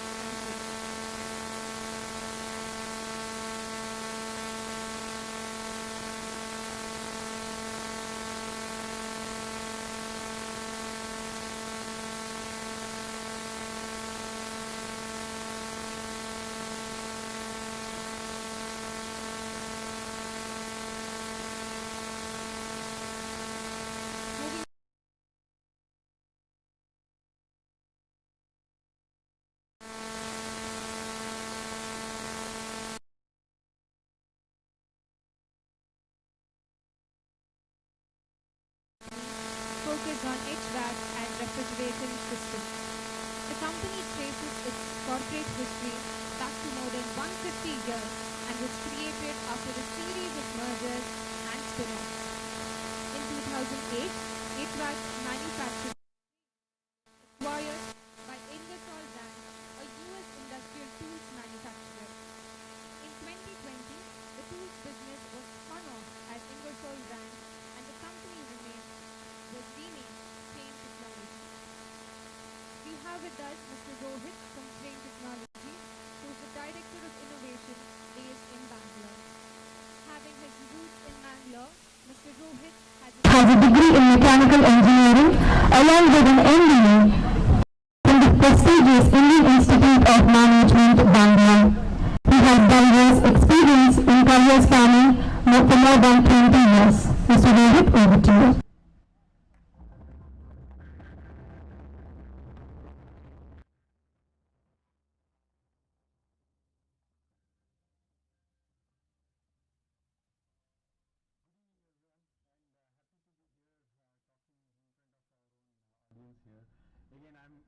I can speak through, but again I'm going to speak in English as well. Okay, so today I'm not going to standing here to talk about anything about Train Technologies, what we do. Within the Train Technologies, we are about $17–18 billion organization. There is a small ecosystem within this giant organization where we are asked to think like a startup. So I belong to a small group of department called Innovation, and our job is to what we call it as open innovation. So go outside the organization, interact with universities, startups, and then learn new things and then commercialize them into our product line. But today I'm not even going to talk about it. My focus is going to be how we motivated our 45,000 plus employees worldwide to come up with some social innovation. And this is something, employees on their interest, they take it up and then start working on it, not on their regular time. It's on, additional timeline. So that's what I'm going to talk about. I'll just quickly talk about how we, basically incorporate this within the organization, and one of the success story I'm going to talk about it today. So this I'm going to talk about how we came up with an innovative solution for street vendors.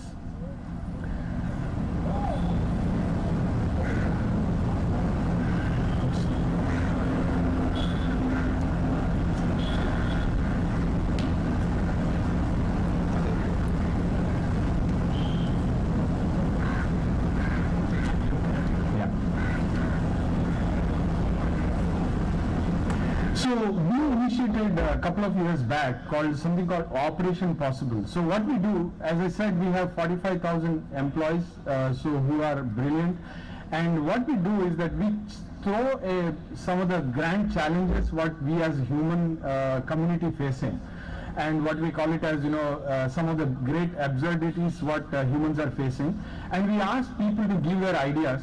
And using that idea, then we shortlist. We have a various method to, if you can go to the next slide, please. So we have a process within the organization where we shortlist some of these ideas, and then some of the top 4 or 5 ideas, we take it forward. We ask the people to pull together themselves across the globe and solve some of these issues which humankind are facing. This is when we initiate something called Operation Possible. And now I'll move to the next one, one of the success stories what we have started. So this is the solution which we started from street vendors. So today, why we took up this challenge? So if you take the entire food chain, okay, the 45% of food, especially the fruits and vegetables, are getting lost at the last mile. Especially in countries like India, why this big loss is happening? Because most of this last mile is scattered by what we call street vendors, right? And you might have seen all of us buy fruits and vegetables from them, and they actually have an open cart onto which they display their perishables, and they move around or sit in a crowded area, and we all go and purchase from them. What happens is that these perishables are getting exposed to heavy sunlight, leading to dehydration and also reducing the shelf life. That is why you see that level of losses there. So we said, being a cooling solution provider globally, we said, okay, why not we address this? That is the reason why we took up this challenge. If you go to the next slide, please.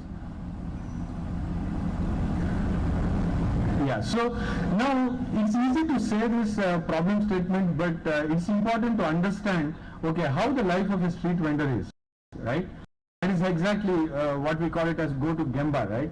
So that is what exactly we did in this case as well. So we spent a lot of time from morning till evening understanding the life of these street vendors. It's very hard for them, and most of them belong to the base of the pyramid population, and one of the reasons they enter into this business because there is no barrier for entry here, no corpus money is required. So typically they get up early in the morning, go to a sabji mandis or places like that where the wholesale they can purchase these perishables. And remember, they don't even have corpus money to purchase that. So there will be a money lender who lends their money at a very, very high interest rate. Can you believe it's sometimes even up to 10% per day? So person gives them 1,000 rupees is borrowed, he or she gives only 900 rupees, and at the end of the day they have to give back 1,000 rupees. So that's how it works. They purchase this from the wholesale market, they spread this into their cart, move around, and then they start selling. And what we found out is that how much our profit they make, almost equal amount of loss also they make. Sometimes, due to unprecedented rain or things, strikes or anything, sometimes their income may be zero as well. So what we found out that total food loss in the world, if you actually monetize it, it's about $750 billion, and 10% of this loss is actually happening in this last mile where street vendors level. So it's very important to address that. Once we understood, what problem is, how this ecosystem is, we actually then went back to our drawing board. We all, as an engineers, try to do that, and we try to say, okay, what is this objective we are going to achieve with this? So we said, okay, our main objective is to reduce the food loss, but not only that, by addressing this, we can also increase the income of these street vendors, which is a very important thing to do, giving back positively to this community as well. So that's how we defined our objective. Now, okay, all this thing is nice. Now, knowing the ecosystem at which these street vendors operate, it's very important to identify a solution which actually, gels very well with this ecosystem. So, typically, we as an engineers try to come up with very, very, innovative approaches and things like that. Here, why I call this as social innovation, because it's very important to identify a simple solution which works very powerful to them. So we spent a lot of time thinking about it, and we zero down on two things here. Basically what we try to do is that we defined ourselves that any solution comes up, okay, it has to be passive in nature, because the way they operate it, you can't operate or provide any solution which is actually consumes any sort of energy. And also, if at all there is a possibility to replicate some of their behavior in improving the solution, let's do that as well. So after spending a lot of time, a couple of weeks, we actually came on two major solutions. One is called radiative fill. Okay, I'm going to explain what it is, and another one is called charged water. So radiative fill, so radiative effect, what we call, is a little bit of science in this. It's a natural phenomena. So daytime, any surface which faces the sky gets heated because of sun incident, right? Now nighttime, what happens, the same surface start sending the heat back into the deep space, because there's a very good source for heat sink, because it's always in negative temperature. So this actually naturally happens. That's why we call it as, scientists call it as Earth's budget, energy budget. So it gets heated up during daytime and gets cooled at night. In fact, in deserts, Thar deserts in long ago, before industrial era, in Thar deserts, the Maharajas actually used to generate ice because of this phenomena.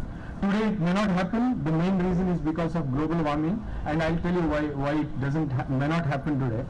So this happens naturally, And why it is important? Because when you send this heat back into the sky, a particular wavelength is important. Okay, and with the greenhouse gas increases in the atmosphere, it becomes more and more opaque. That's why Earth gets heated during daytime, and equal amount of energy, heat doesn't go back. That's why we are seeing the global warming effect. Now, it happens naturally at night, but what about daytime, which is an important thing for us, right? Couple of researchers through our interaction, we found out at Stanford, one of them happened to be an Indian, came up with a very simple formula for this, and they developed something called radiative film. It is nothing but what we call it as a photonic structure, which is a multi-layered structure. By doing this, engineering this, you can embed any kind of properties into it. So by doing this, they embedded two important properties into this film. One is, when some incident happens on this film, almost 100% it reflects. And second thing, any heat slide to it, actually it emits in that particular wavelength, thereby making this radiative effect even during daytime. We said, okay, why not? We were already exploring this solution in some other our product line. Not use that as well. The second thing, all of you have observed that in order to keep the perishables fresh, these street vendors keep spraying water into these perishables, right? That gives them a temporary this thing, it looks vegetables fresh, but in long run, or when I say long run, a couple of hours, it actually enables microbial growth. So we said, okay, this behavior of street vendors, let's make use of that, but instead of using any kind of water, we actually train them to use something called charged water. This is again in the nature, like if you go to waterfalls, we get a better feel there, right? There is science behind that again. It's not only because of the view or the sound that we feel. What happens is that if there is something called Leonard effect, the water gets sheared and gets split into OH minus and H plus. Now this OH minus which is called hydroxyl ions, is very important because it attracts any microorganism and deactivates them. So we said, okay, let's make use of their behavior and train them to use a simple way to produce this charged water as well. So now that we have a solution which can work very well in their ecosystem, now it is actually time for us to go back and see how it works. Now, even before doing the field trials, we started doing our own trials. We did a lot of design experiment approach, where we tried to find out different mechanisms, different technologies which can help us to build a solution which can be practically possible. If you can go to the next slide. Yeah, these are all some of the early breadboard versions which we built ourselves, and we selected some of the vegetables, some of the different technologies, and as I said, we took a design of experiment approach, and we actually spent time in field experimenting that. And what I'm going to show is one of the outcome of this experiment. Next. So this we took, okay, if we continued and learned a lot about this behavior of this solution, we said, okay, let's take some leafy vegetables. The reason because these are all the things which decay faster and the weight loss happens faster as well. So this is what we did experiment with the spinach, and you can see there the way you should look at this is that each vertical is one type of experiment. The first vertical is the control one, which is the way they sell and use that today, and all other three verticals are with the different combinations of solutions which we tried. And you can see that we were easily able to enhance the shelf life of this spinach and keep them fresh up to 3 days, which is actually more than expected from these street vendors, because the leafy vegetable vendor try to sell everything what they purchase for the same day, but sometimes the leftovers they may try to sell for next day, but we were actually able to enhance the shelf life for 3 days. We again got deeper into it, did a lot of weight loss calculations and temperature measurements, everything, just to show you how we got deeper into this. This is fine again till we do the experiment at our level, because a lot of control is in our place, right? Now we actually wanted to give these cards to street vendors and do the field trials. So we were wondering, okay, where to do this? And fortunately for us, we found out there is the Kolar town, the municipal corporation of Kolar already has been doing a lot of programs to enhance the life of these street vendors. So we found out that through a couple of NGOs and other institutions. So we went there, we engaged with the bureaucrats and politicians locally there, and they welcomed to experiment, pilot our solution there. So with that, what we did is that we gave a couple of these cards with things, and we carried out some experiment. The picture what you see here is one of the street vendor. Her name is Anuradha. She basically sells these leafy vegetables. We gave this card, and what we did is that we did a lot of qualitative and quantitative analysis before having this card and after having this card. You go to the next slide. So what we did is that for about 20-25 days without card, we observed the way they sell and the loss happening. We actually collected some of the leafy bad things which they throw. We weighed them, try to understand what is the profit she makes, and after that we again followed the same thing with by giving this card. One of the things you might have observed that especially with these leafy vegetable vendors, their selling price falls as day goes. That is one of the reasons, because the freshness is lost. Okay, but after giving our card, actually we observed that her selling price, there was no much variation as day passes. So this is one of the things, other than we were able to keep the freshness as well. And as you see, she was making about 100 to 150 rupees profit a day, and we were actually able to help her to increase her profit to 500 to 600 a day, and she's still using that. And from there, we actually worked with a lot of other organizations. We tried to carry out the pilots and various places. We are, as we speak, we are doing pilots in Maharashtra, even outside India, in places like Nigeria, and that's how it's going on today. The next level, what we are trying to do now is that, okay, there are about 40 million such street vendors across the world, and majority of them especially in countries like India. So we actually want to reach out to all of them and help them to provide this kind of option. The way we designed it is that this entire canopy can be retrofitted to their existing cards. And that's one of the efforts we are currently doing. This is actually not a CSR activity what we are doing, because we cannot do this conflict of interest, because we are also into cooling solution. As I said, this is a social innovation which we are taken up. There are many such things doing, we are taken up in our organization, and this is one of the success stories I wanted to share. And where we are today is that we are working with a lot of other important stakeholders in the ecosystem, as you see there. And today I am here because we are also working with incubation, the NGOs here, Mr. Vishwas is working on, and we also wanted to experiment in this district and then reach out to the larger organizations to scale this up.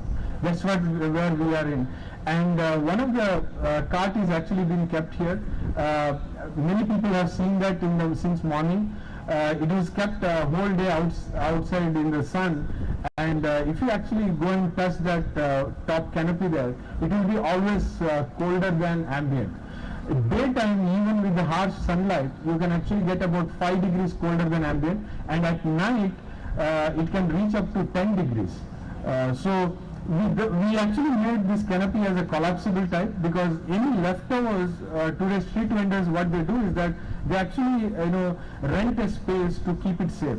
So we said, okay, if you make this canopy collapsible type, you can provide a lock mechanism or anything, and they will work on it, and they can keep it in the cart itself, and it also works almost like a refrigerator for them, so that the fresh thing they can sell with the same price next day as well. That's what I wanted to share today, and thank you very much for the opportunity. And if you have any questions, we are always available. My colleague is also here. Thank you.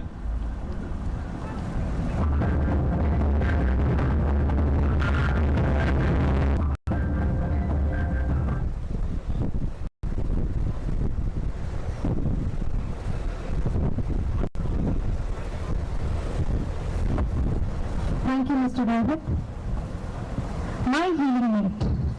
My Healing Mate is a healthcare startup which is a digitally enabled oncology comprehensive care platform where patients are handheld virtually from discovery to recovery and post-recovery period with continuum of physiological support and nutritional guidance of executive services of pain management, palliative care, speech and swallow therapy, physiotherapy for the last mile reach for continued care at home and nursing home.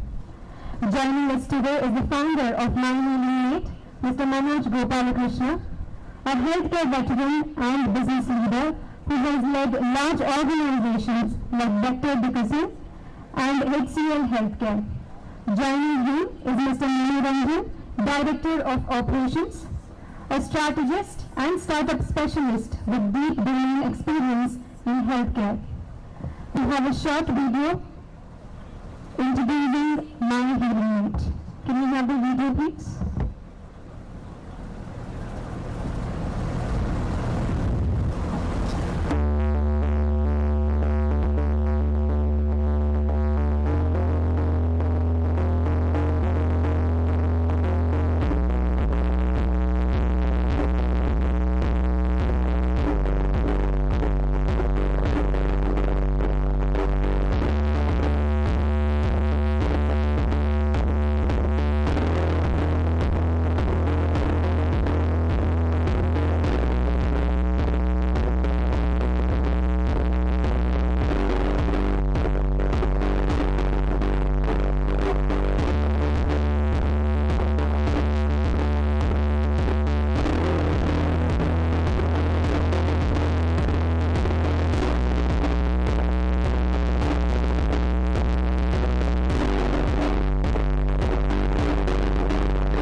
Before I hand over the stage to Mr. Maniranjan, I'd like to make a short announcement.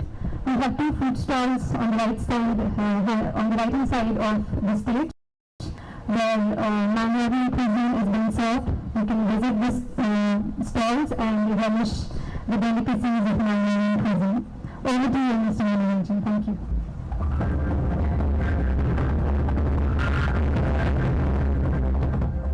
Good evening, everyone.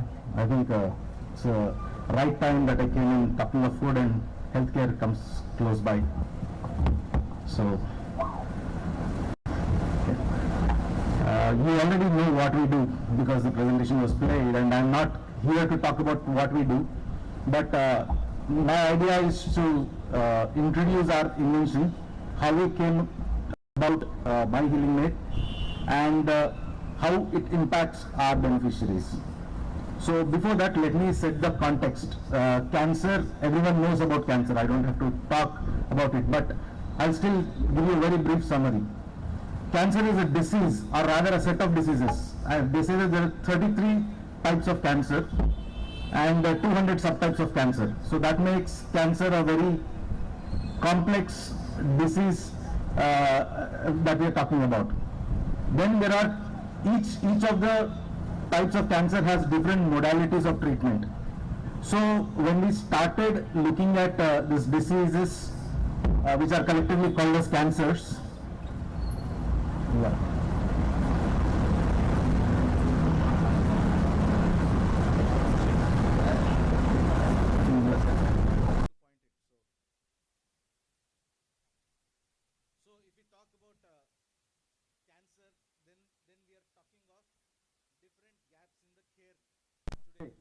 So we are talking of information gap, where we see that there is information patient and a caregiver.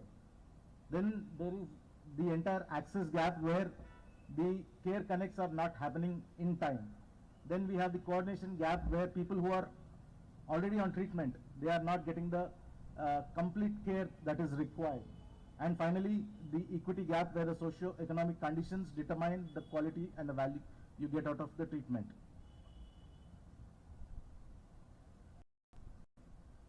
So what we have done is we have taken the problem and we have tried to address it with design thinking, and we try to address the major care gaps, and we were trying to find a solution on how to close these care gaps. Then we said this should be the principles of our design, and we said that we need a solution that is patient-centric, so that the care that is delivered to a patient addresses the appropriate compliance challenges. Then we also said it should be digitally enabled, because if I have to do it at scale and do it at any point of time or any place where the care is given, it should be a digitally enabled solution. And finally, it should be evidence-based, because we are in healthcare, and healthcare is not just a transaction. It is a complete life cycle management, and it has to be evidenced with outcomes which are proven along the entire care journey. So this was the principles that we adopted, and we built our app. Yes. So what we said is we should complement the existing physical treatment with a digital solution which will allow a patient or a caregiver to receive care across the care journey. And this is what we have tried to address with our app, which is My Healing Mate.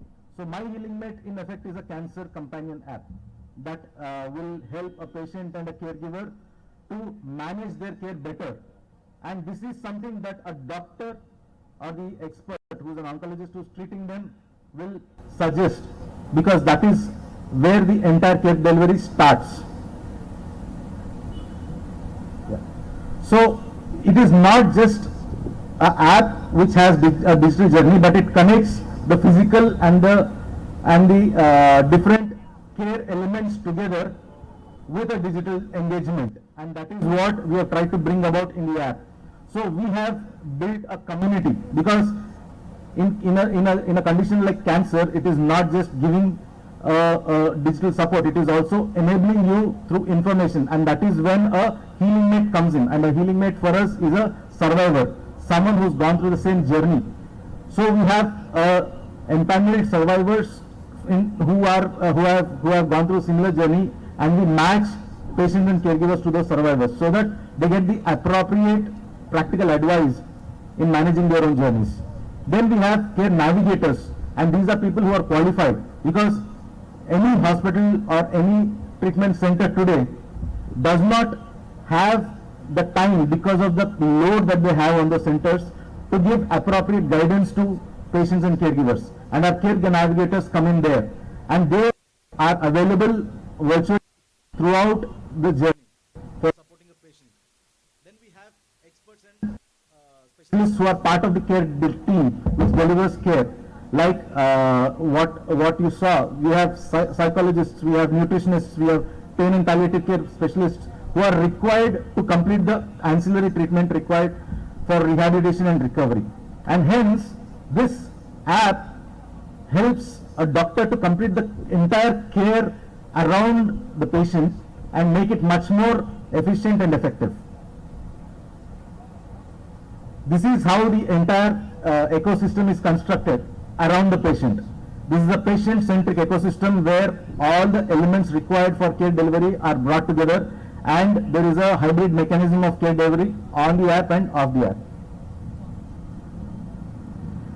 This is how we have been able to achieve what we set out to achieve, which is benefit for the patient because he is more empowered, benefit for the treating oncologist because he is sure that the patient is getting the required care, and benefit for the hospital or the center that is managing the treatment of this patient because they also have a better care experience at their center. So this is what I wanted to share with you today, and this is something that we have started last year. We are live and are headquartered in Delhi with representation in Hyderabad, Bangalore, Mangalore and Mumbai, and this is where we have started enrolling doctors, patients and centers to use this efficient and effective care delivery system for their patients. Thank you.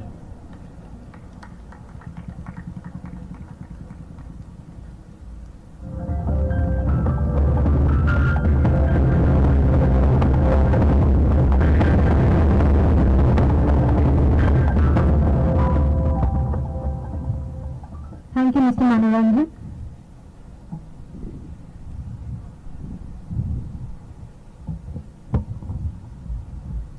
On to our next session for the evening, a panel discussion by International Startup Foundation. Joining us this evening is Ms. Bhavna. Bhavna Shanbag is an executive leader from the Bay Area. She spent 2 decades in the Silicon Valley, playing leadership roles in companies like Expedia, Groupon and Reddit. Currently, she is coaching C-level executives in the Bay Area in scaling their startups.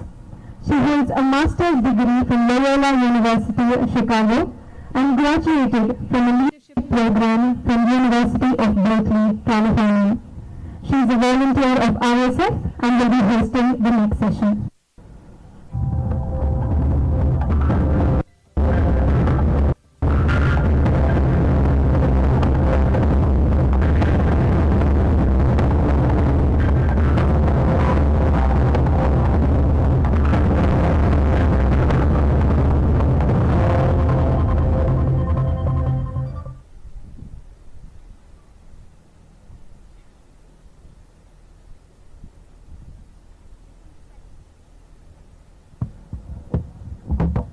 All right, very good evening to everybody and welcome to the session of ISF. I'll be your host, Bhavna. You know, standing here, I feel a wave of nostalgia wash over me today. I started my journey towards my professional education here. So Mangalore really holds a special place in my heart. More importantly today, I'm here as a volunteer for ISF. And then, you know, let's get started on this journey. So our first speaker for tonight is Dr. Shiva Mahesh Tangaturu. He is the founder and CEO of JAMA Botanics, Turf Pearl Agritech and Nutrivis product companies in India. He's also a co-founder for ISF. Today he'll be talking about ISF and how ISF can help you in your entrepreneurial journey. Please welcome him with a big round of applause.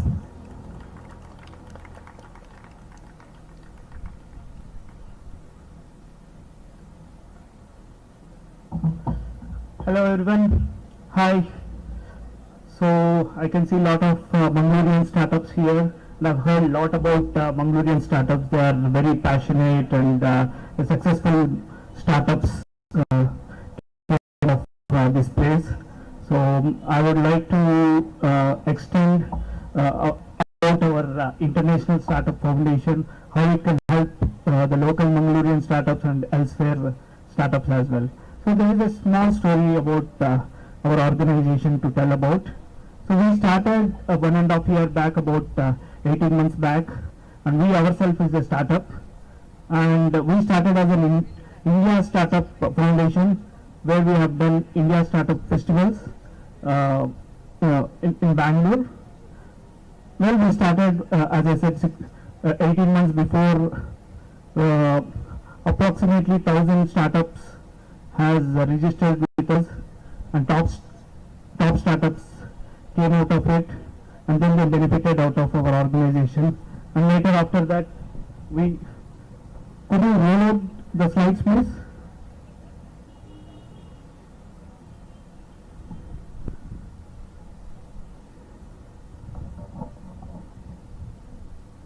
Yeah. So we are more than a startup ecosystem, because we help startups, connecting to the investors, and investors connecting to the startups. But also there are a lot of CEOs and CXOs in our network who themselves benefit networking with each other.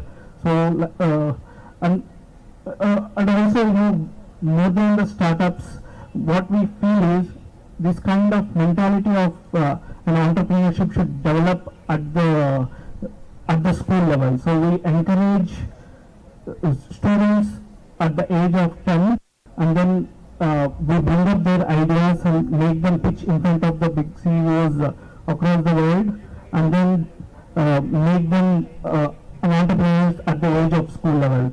And we actually coin a word called unicorns, which means a unicorn is a word, as you know, $1 billion worth of a company, and unicorn is something, a junior who is going to become an unicorn or an equivalent to that. So if you see, we have done many conferences for the past 1.5 years, and we have grown to the international level as well. Now we have delegates participating in our conferences from more than 20 plus countries. As you can move the slides, our next events are going to be in Pune, Hyderabad and Bangalore, and we are doing some of the international events in Jamaica, Europe and USA as well as we go forward. So I would like to take this opportunity, and every startup has to be part of this organization to get benefited themselves. Thank you.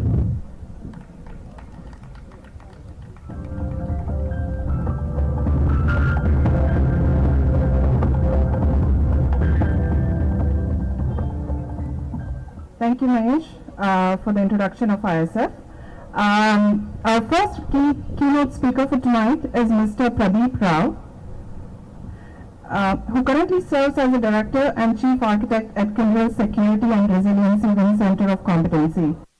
With over 2 decades of experience in technology consulting and leadership roles, Pradeep has a proven track record of driving successful technological transformations and ensuring business continuity. Today, he will be providing an insightful keynote on the economic opportunities of Gen AI in India. Please welcome Pradeep Rao.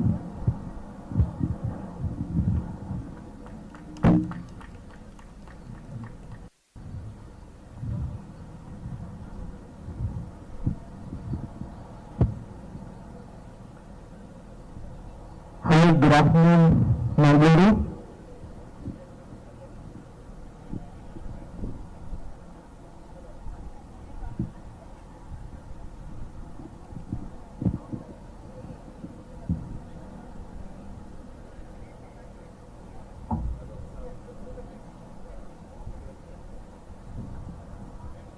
Okay, let me get started. Oh, okay, slides are here. So I will be taking you through a small AI journey, and I will be talking about how it's gonna benefit the Indian economy, and as a startup, all of you, how it gonna affect. So when I got the invitation for this, so I was not aware, what I should talk, what should be the topic. So I asked this question to my AI assistant, Copilot, that what Mangaluru startups want to hear and what people in Mangalore want to hear. So I got some, some 20-odd answers. From that I have selected few and that I'm going to present. So the picture which you can see in the screen, so that's AI generated. So I'm Konkan, but I never visited Mangalore, so I wasn't aware, how Mangalore will look like. So I asked this question. So this is what my AI system generated for me. Okay, can you? Thank you. So I can very well say that many of you might have used AI, Gen AI in your work, or for some reason, for fun or for work, you might have used. From the research organizations report, you can see that, and you all might have known that Gen AI came to us somewhere after pandemic, and it took very little time to spread among us. When we compare this with mobile phone or tablet, it took years to reach something like 75 million users. So in case of Gen AI, it took something like less than a year to reach. So similarly, I think you are not able to see the second chart. This talk about the compute power. So back in 2010, the total compute power used by AI, all these supercomputers in the ESCs and all these universities and research organization and private public, IBM, and all that organization, it was somewhere around 1 petaflop. So which is equivalent to something like 1 billion personnel, each with somewhere around 1 million calculator. And if you do the calculation, how much the power is required, compute power is required, that is equivalent to 1 petaflop. So that was the capacity used by the AI back in 2010, somewhere around that time. So currently, you know how much it is used? Any guess? I think no. So currently, somewhere around 10 billion petaflop. That is the capacity, it's used by many organizations. And ChatGPT itself is using somewhere around 3.5 million or something like that. So the number is crazy number. So also, there are two pictures from the similar event. One happened back in 2005 and the another in recently, before pandemic or somewhere during the pandemic. So, can you tell me the difference?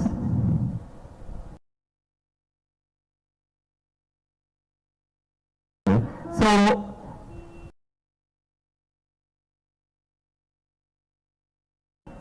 now the mobile phone usage are more, which means that everybody is generating data. So the data overflows and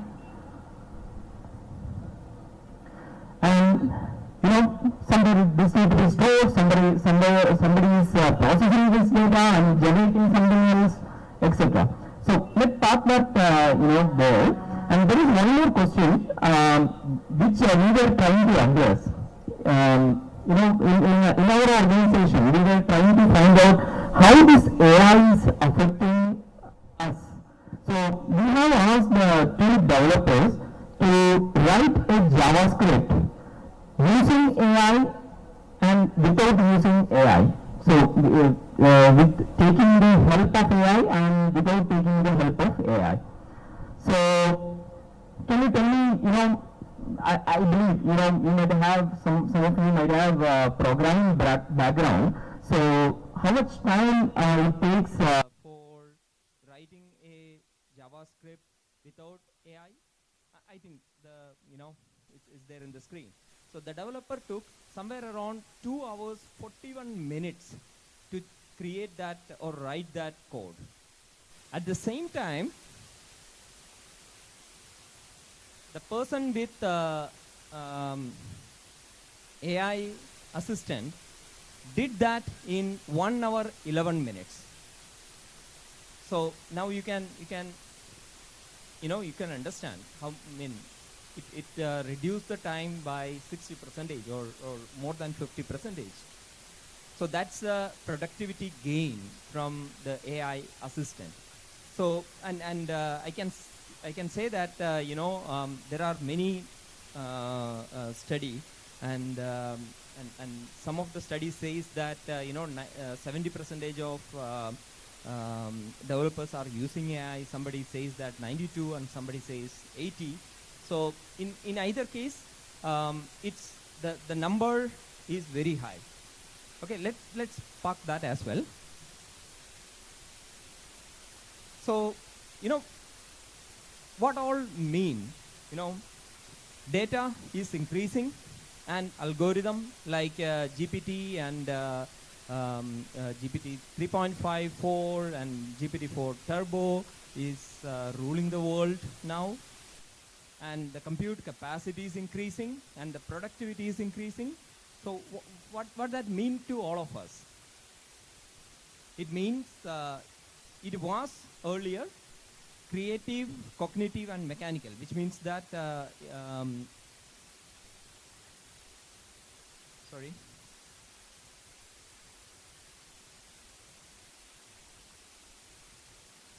Actually, I had some graphics. I think it's not working here.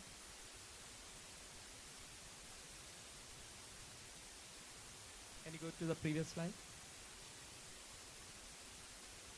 Yeah, next. Okay.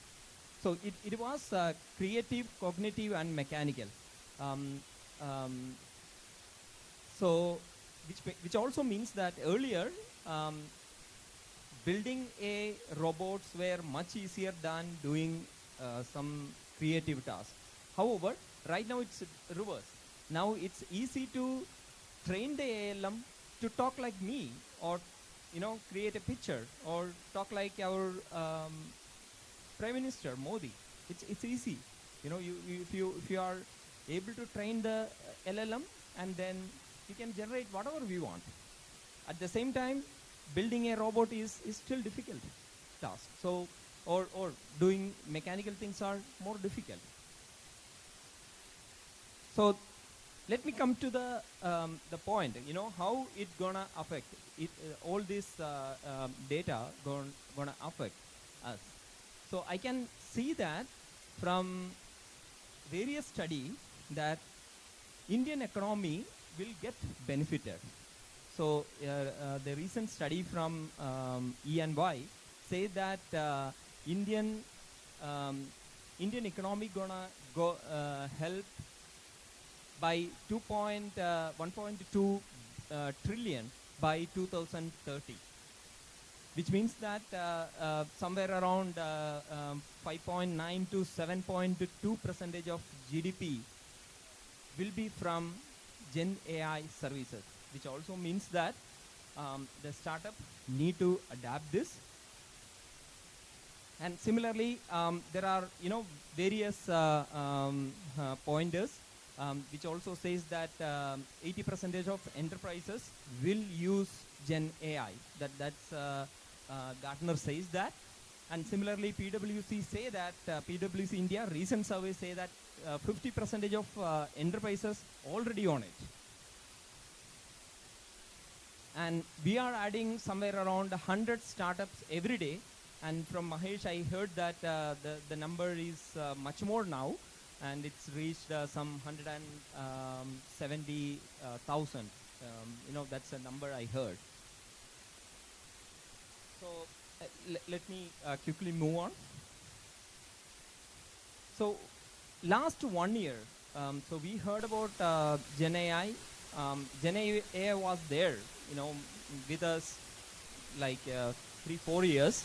However, we heard about Gen AI after release of Open CI Gen AI version, ChatGPT.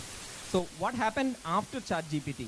So everybody were rushing for Gen AI capability. So Microsoft, Google, Amazon, all were investing millions of dollars or billions of dollars into Gen AI, and they all developed their own LLMs.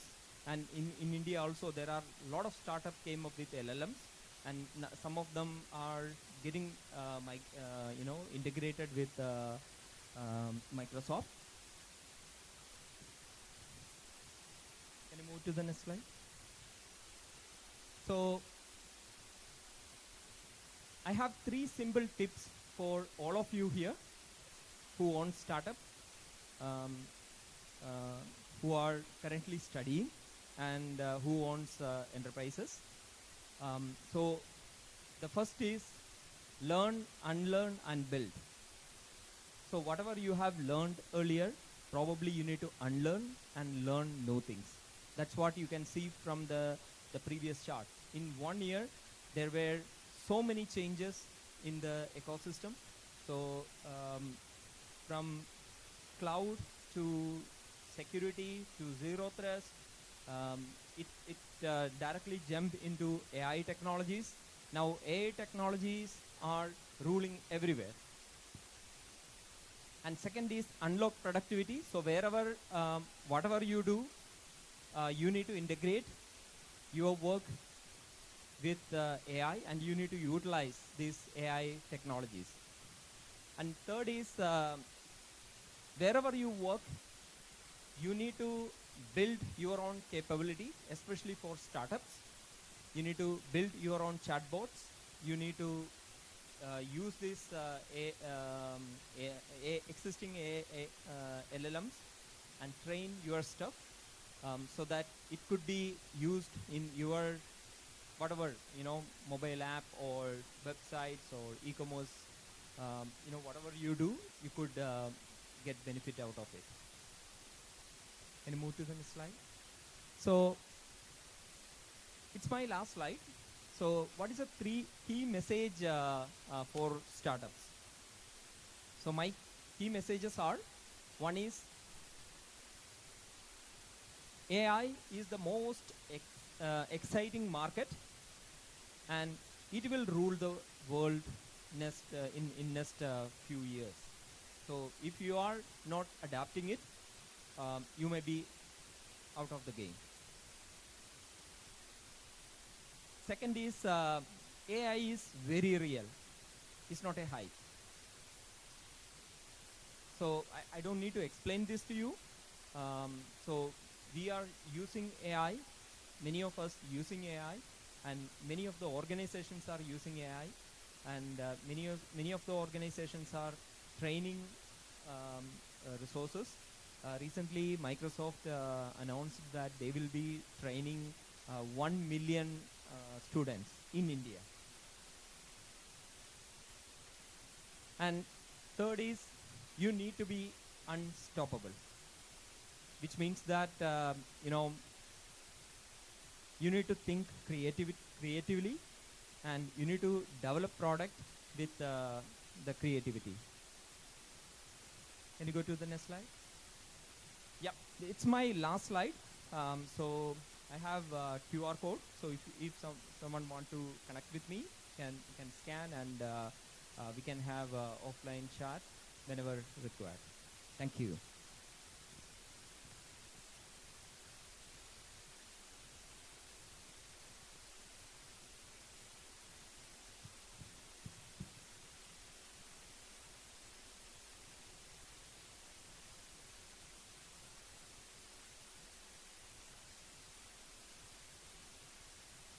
Our next speaker for the evening, Mr. Bharani Prasad, can you please come on stage, please, is working towards malnutrition, eradicating malnutrition in India.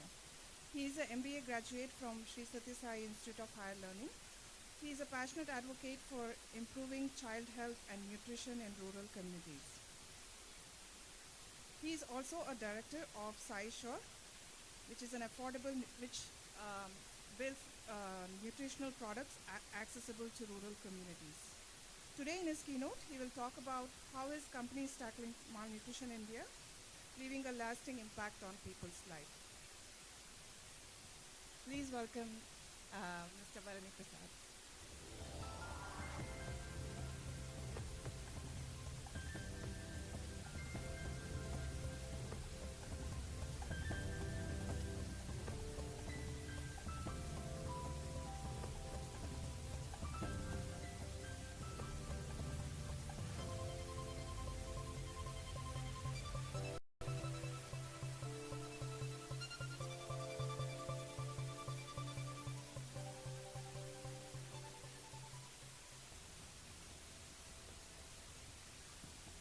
Hello everyone.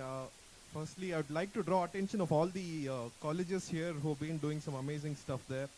So all the students, if you can just spare some 5 minutes for me, it will be great. The reason why I want the young students to listen to this is the fact that while we do a lot of things building the next generation products in tech and in AI, I also feel that there's a huge space out there for us to actually create social impact, and that's where my presentation is going to be. I'm an accidental entrepreneur where my purpose was to really have an impact at the bottom of the pyramid. So how am I doing it? Today you all know that there's no hunger in the country. Would you all agree that there is no one in India dies of hunger, unlike say Somalia or in any of the African countries? So we see that everyone gets a of food, but still India ranks 102 or 103 in the malnutrition index.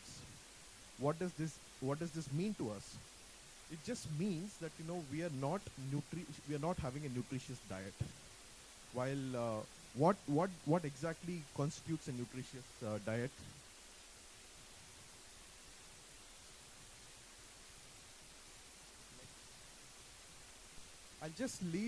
I'm not going to take much time, and I'll just leave with one food for thought and then what we are doing.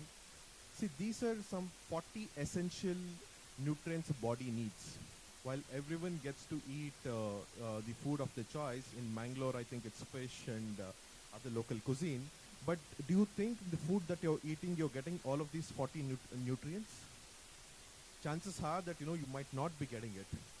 The simple fact that whenever say you would have commonly heard of say iron deficiency or like calcium deficiency. See, these are deficiencies when you suffer from this, it shows up as some kind of bodily dysfunction, in sense that you'll have brittle bones, you'll have anemia and things like that. And what do? You just go to the doctor. He prescribes a single vitamin or a mineral, and you take that, pop that tablet in, and it's the solution is there.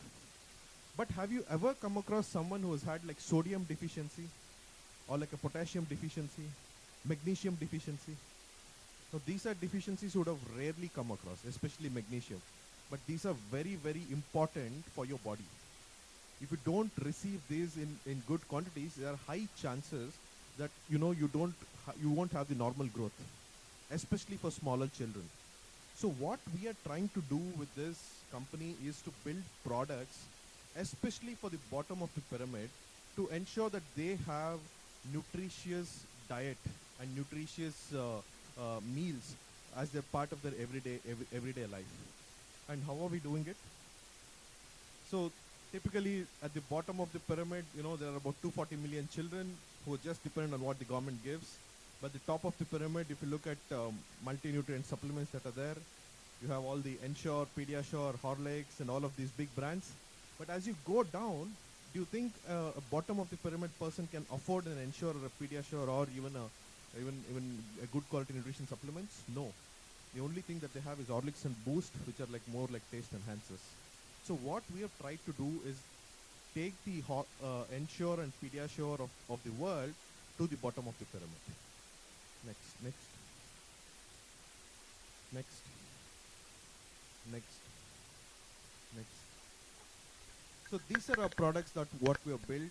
It's called Punch Potion Multi-Millet with Milk for Children, Nutrify Plus for school-going children, and these are products which can be given to children, and it just costs just one rupee per serving.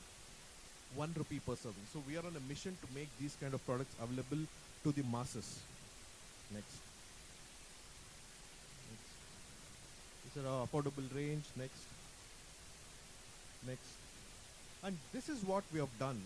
What we have done in the last 5 years is very simple. So I was not an entrepreneur. In 2018, a group of people who were doing some social work with school children, they approached me and said, look, we're giving breakfast for school children, morning breakfast for school children, and milk is being given by the government. Why don't you help us supplement the milk with some kind of multi-nutrient supplements so that it will enhance the child nutrition? And that's when we started working on it. We developed products like the ones that we saw, very similar to Horlicks and Boost, but much better than Horlicks and Boost in terms of micronutrition. So all the 25, 26 micronutrients in just one serving, we would give them at least 50% of their daily requirement. And this is how we have scaled up. In 2018, we helped the trust address about 1,000 children in 10 schools. And slowly now today, actually this is a week older. Today we are making these kind of supplements available to 8 million, which is 80 lakh children every single day. And that's the impact that we are creating. And now my next mission, while these products are available through the trust to the most needy children free of cost, my next mission is to make these products available and affordable for the tier 3 and tier 4 markets, so that they become nutritious and we have a nutritious society, and we don't call ourselves or fall in the list of say 102 or 103 in the malnutrition index. So I would say one takeaway point here is, please remember that the food that we are eating might be rich in carbs, might be rich in proteins, might be rich in fats, but it's not that you are getting all that nutrition. Say 40 essential nutrients that you need, you might not be getting it. And here is a chance. I'm very happy to chat offline. And that's in brief my story, and I'll keep it short. And if you want to know how we are doing it and where are we manufacturing it, how are we I'm happy to take questions offline. Thank you.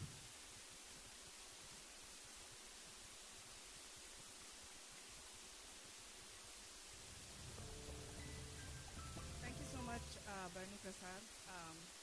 While this explored how SciSure has been, tackling malnutrition in India, just a food for thought here. When we think about technology, all we think is gadgets, apps, what's the next thing we are going to build. Let's also make sure we think about how we can harness this technology for good.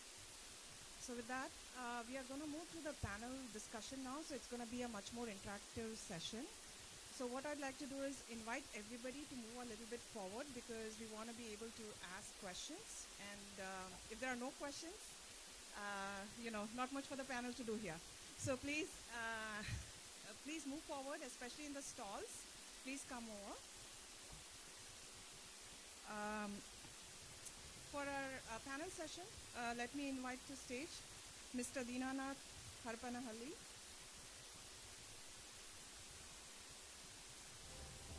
Mrs. Shailaja Rao, Mr. Nikhil Hegde, and Mr. Shrikant Peripur.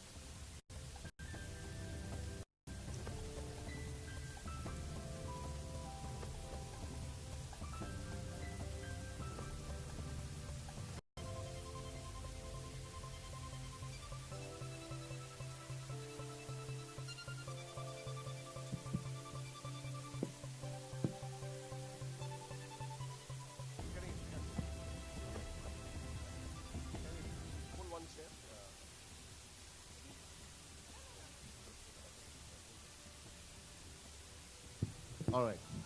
So, long day. So we'll make this short.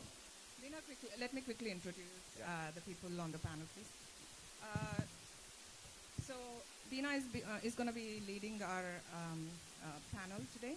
He's the founder and CEO of Entropy, as well as the co-founder for ISF. Before starting his entrepreneurial journey, he was the country head of UNESCO in India. He also held various corporate positions in the areas of M&A, private equity, strategy, consulting, and financial services. Our first panelist for tonight is Mrs. Shailaja Rao. She's the founding general partner at Ventana Ventures Udupi, a fund for backing passionate gaming founders in their pre-seed and seed stage. Prior to Ventana, she was the COO at Robosoft Udupi, and a part of its founding team, she helped build an award-winning mobile services agency, which was sold to Technopro of Japan in 2021 for over $100 million.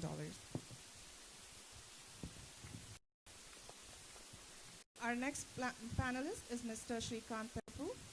Mr. Shrikant is currently a founding partner at 108 Capital. He has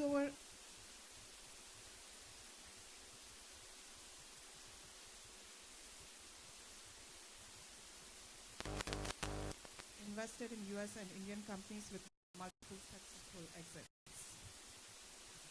Our last but not least, our next panelist is Mr. Nikhil Hegde. He is the co-founder and CEO of 6 Degree.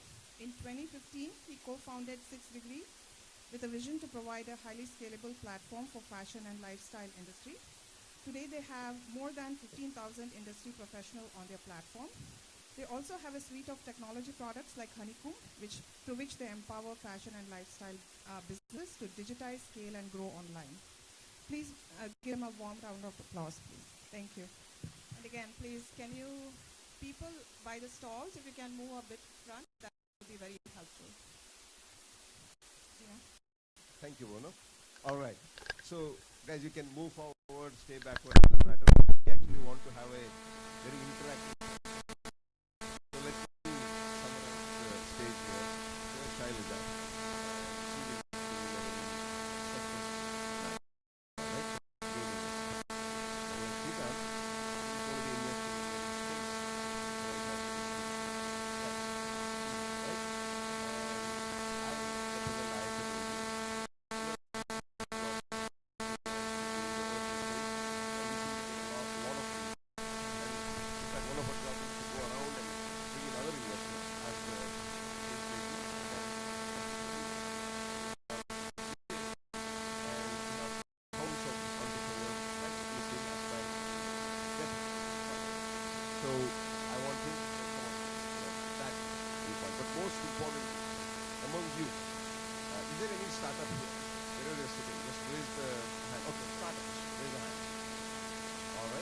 How many of you are trying to raise funds? Innovation is sitting right here. And we really don't want to go into a lot of theoretical aspects. Right? So let us have real conversation, real deal. What problem are you solving? What kind of money are you raising? And there are only two outcomes whenever you're trying to raise money. You go talk to somebody, and either you get a check, or sometimes you think that you get nothing if not check. But you actually get something very valuable. The feedback saying, why did I not get a check? Right? And that is where a lot of our effort is focused on saying, look, either you're fundable today or you're fundable someday. So what is the path from not being fundable to actually being fundable? What is the path to actually having the money in the bank? So a lot of this we want to do interactively. So we want you guys to ask questions. So the console guys here, hello guys, if you can float some mics so that we can get the questions. But one quick note though, we want questions. We don't want, just the way we are telling, we are not here to give really fake GAN. We don't want fake GAN coming from the others either. So we want real questions, we'll have real answers, and I want the real folks to give you those answers, okay? So while the guys are making up their mind, Shailaja, Shrikant, and Nikhil, let us take a minute and you guys put out what is on the top of your mind. What would really help startups get to that next stage? It could be funding, it could be getting critical customers, whatever that might be. So I want you to very quickly share those thoughts, and you can do it from the fundraising perspective. And I want you guys to, in the meantime, make up your mind and ask those questions, so we'll have a very interactive conversation. And we actually want you guys to to have money in the bank so you can actually go and execute on your business plan. All right? So Shailaja, we'll start with you. So first of all, I want to start with the thought that let's not assume that fundraising is always from a VC fund. You know, so the first step towards an entrepreneur's journey is initially ensure that you get the right idea and ensure that there is market available for it, there is a need for that particular product. I think that is an important step that you first need to figure it out, and take a lot of advice around you, who are mentors, who can be advisors to you in that space. So first do that, and then do the initial market fit test, whether the product really is required in the market, get a few customers, and then go on to the next stage of various other avenues of fundraise, which could be through grants. There are different government schemes that are available. So try to reach out through those aspects before really getting into the VC, typical VC route.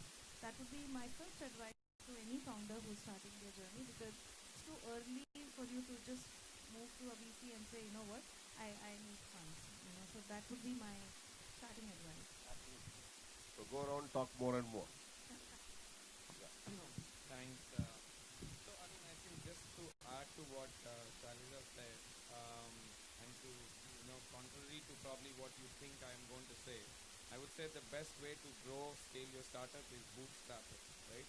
And that too, especially early stage. So as she said, very important is to kind of figure what problem are you solving, how are you solving, and what's your, how are you better than the existing guys. Once you figure that, at least to a certain extent, that's when you need to start putting your own resources, or at best the family and your friends network, right? And the pool, the 3 Fs that we call. So once you kind of get these people involved, sell your idea to them, you have to be a brilliant salesperson, right from selling it to your own family, to your wife, to your girlfriend, to your first employee, to your vendors, customers. You need to really actually get the point across that, look, this is something that I totally believe, and this is what I want to do, and this is why I want to do, and this is why I'm the right guy who should be back doing this, and therefore back me, right? So once you get that conviction from yourself out across to your near and dear circle, then you start building, and then you scale, and that's when you kind of, as she said, reach out if you require to external investors, provided you think that they bring value, not just capital, right?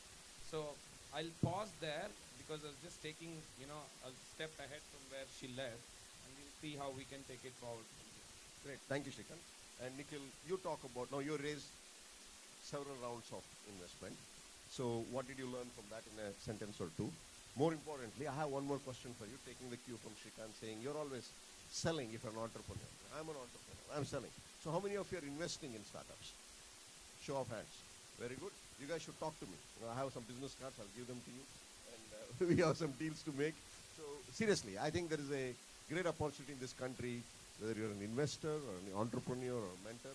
So with that, we will talk about that also. Go ahead and share your learnings from the several rounds of fundraising. Okay, I'll pick up exactly from where.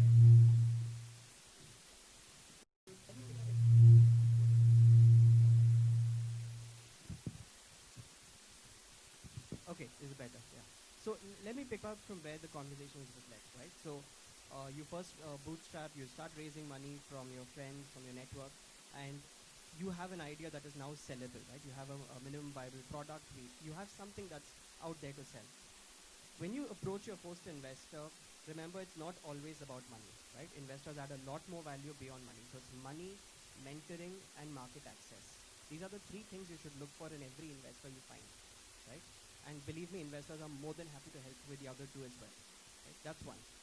And my second piece of advice is you have to keep trying to execute your idea as much as possible. But it may so happen at some point down the line, right? The market has changed, the demands have changed, or maybe your idea is just not getting through. Don't be afraid to pivot at that point. It's okay.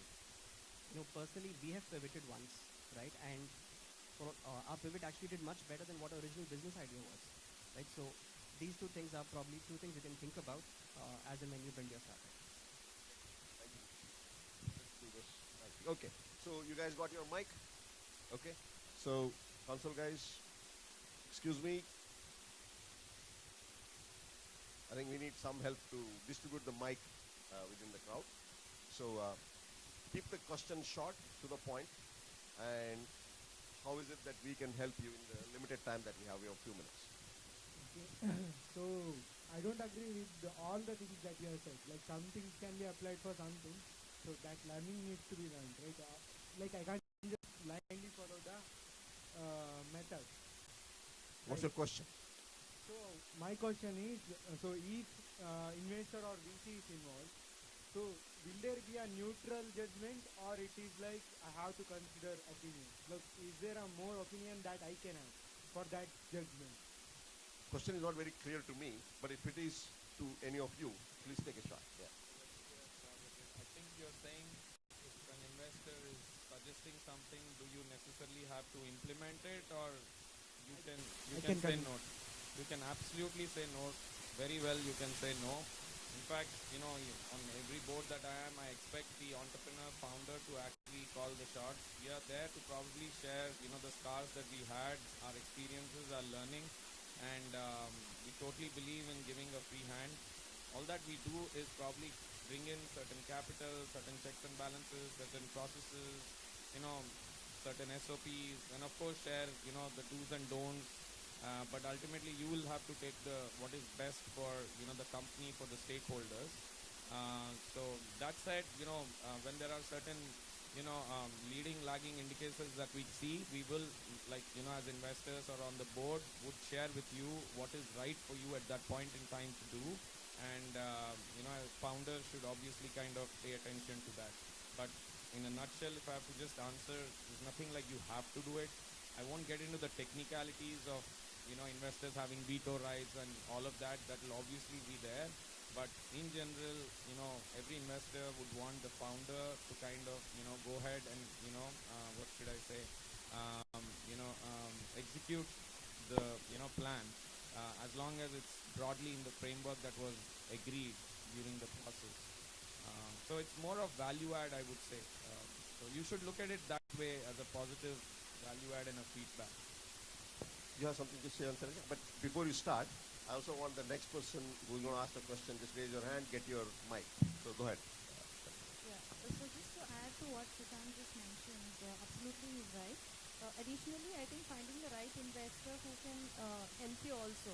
So typically when we go and find an investor, we think that we'll apply it, every investor name that we go and find in the internet. That is not the right approach.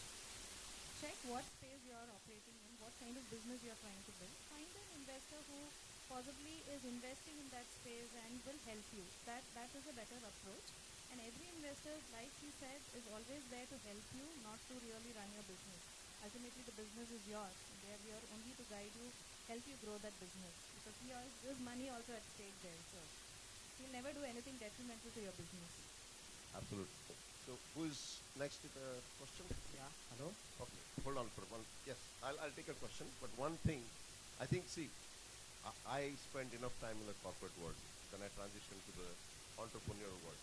And I'll tell you the great sense of satisfaction that comes when you're in the entrepreneurial world. It's a real world. In the corporate world, a lot of times you can wing your way, right? There's a certain safety net in any other world which doesn't exist in the entrepreneurial world. It is for real. Every moment is a moment of truth. So the summary answer to your question is everybody is pursuing their view of what is right, and they have a right to do that. So do you, right? So you have to, approach that with that view, saying, look, that person may be saying something that I may or may not want to pursue, but there is definitely a reason and a sense behind what is being said. All right, so keep that in mind. Your question, please. Yeah, I am asking only tips from you how to scale up in national level. I started Ragnarok Furnitures in small city Chikmagalur. It's good response. Okay, quality, everything is okay. Price is little bit expensive, but everyone are telling this depends on price only. This market is going down, or what is the real root cause for this? Okay, so the question to translate is how to scale. I have something, right? It is selling in a smaller place like Chikmagalur. Now how do I take this to the national and the international scale, right?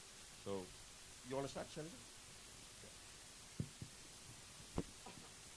Okay, so the limited information that you have shared, and my response would be very generic, and we can always connect after this the stage.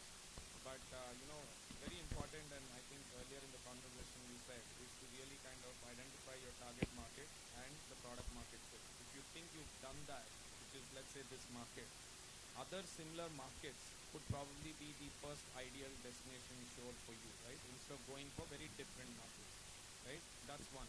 But in a business like yours, I heard furniture and all of that, logistics will play a big role, right? You need to be closer to the customer, otherwise transportation, logistics, you want to do B2C, you want to go offline, you want to go omni-channel. And these are like a lot of things that one has to consider even, I mean, of course there are enough examples, Pepperfry, Urban Ladder, they kind of again open offline stores, many examples, so I won't get into that, but I'm just saying, you need to first figure a particular market, if that's your target market, and you want, penetrate enough in that market so that you're not leaving anything on the table, and then kind of consolidate position, and then depending on your resources, move to another similar adjacent market where you think you have made the supply chain distribution inroads. In a market, in a business like yours, I think that's very important, right? So that may differ. If you go to Delhi, the same supply chain and logistics, which is probably profitable for you here, may not work out for you in Delhi. So that's something more of a detailed discussion. So I don't know if I got your question right, but that's my quick 2 cents on this. For you to add, Shalini? Yeah, I think also understanding how your competition is doing, first figure out that also, because they may be doing certain things right. So identifying who your competition is, what exactly are they doing, how are they positioning themselves, what is your USP against your competition. I think that's another important aspect that you need to take care of, and then take it forward. And go ahead. Okay, another point, these two are absolutely valid points, right? So, I mean, literally you've got step number 1 and step number 2 as you're going to scale on a national level. But the third thing, and you mentioned one point about price, right? So, in whatever experience that we've seen, not just in my startup, but in my peers and everything, it's always detrimental to play the price game, especially at an early stage, right? You need to actually start seeking out value. What is that your customers find more valuable about you and not your competition? Making it 100 rupees cheaper is not going to win it, because a deep pocket customer can make it 500 rupees cheaper and just kill your business the next day.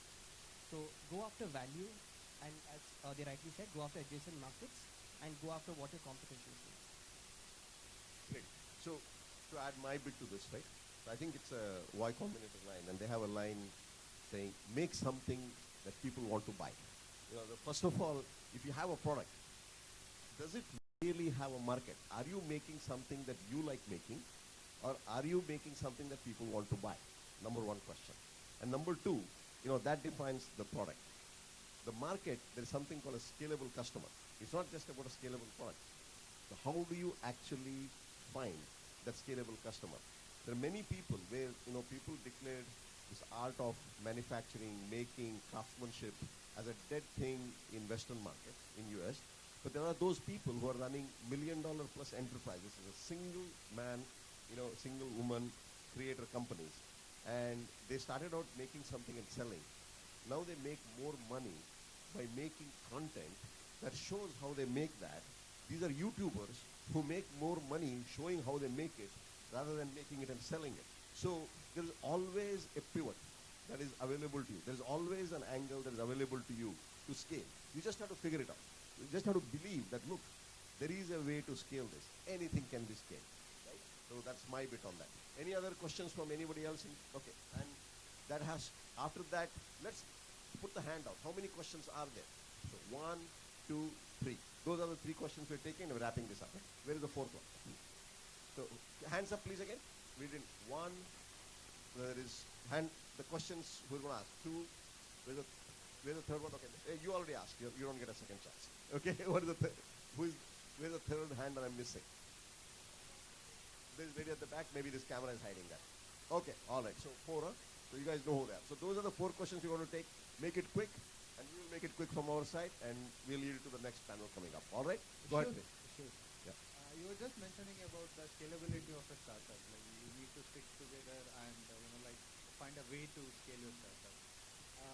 My question is basically like we have built a platform which is running beautifully inside campus, and we are delivering thousands of orders every day. But whenever we talk to an investor, a beautiful question come up in front of me saying, this model is not a rapid scaling. Even though if you are making good enough money in a unit economics and also you are making breaking even also in the company, but this is not a rapid scaling model. That's the reason we are not able to help you guys out. Like how do you tackle this? Instead of everybody answering every question, maybe we'll answer one or two your question. Which one of you will want to answer? Go ahead. Okay, so again, simple answer is it depends. And I think as Dina said, there should be a large addressable market. And once there is a large addressable market, you should have a go-to-market strategy to tap that market. So once that or is kind of sold, or the investor is sold on that vision, then any investor would want to fund, because investor is there. Investor needs entrepreneurs who are good ideas and great execution, right?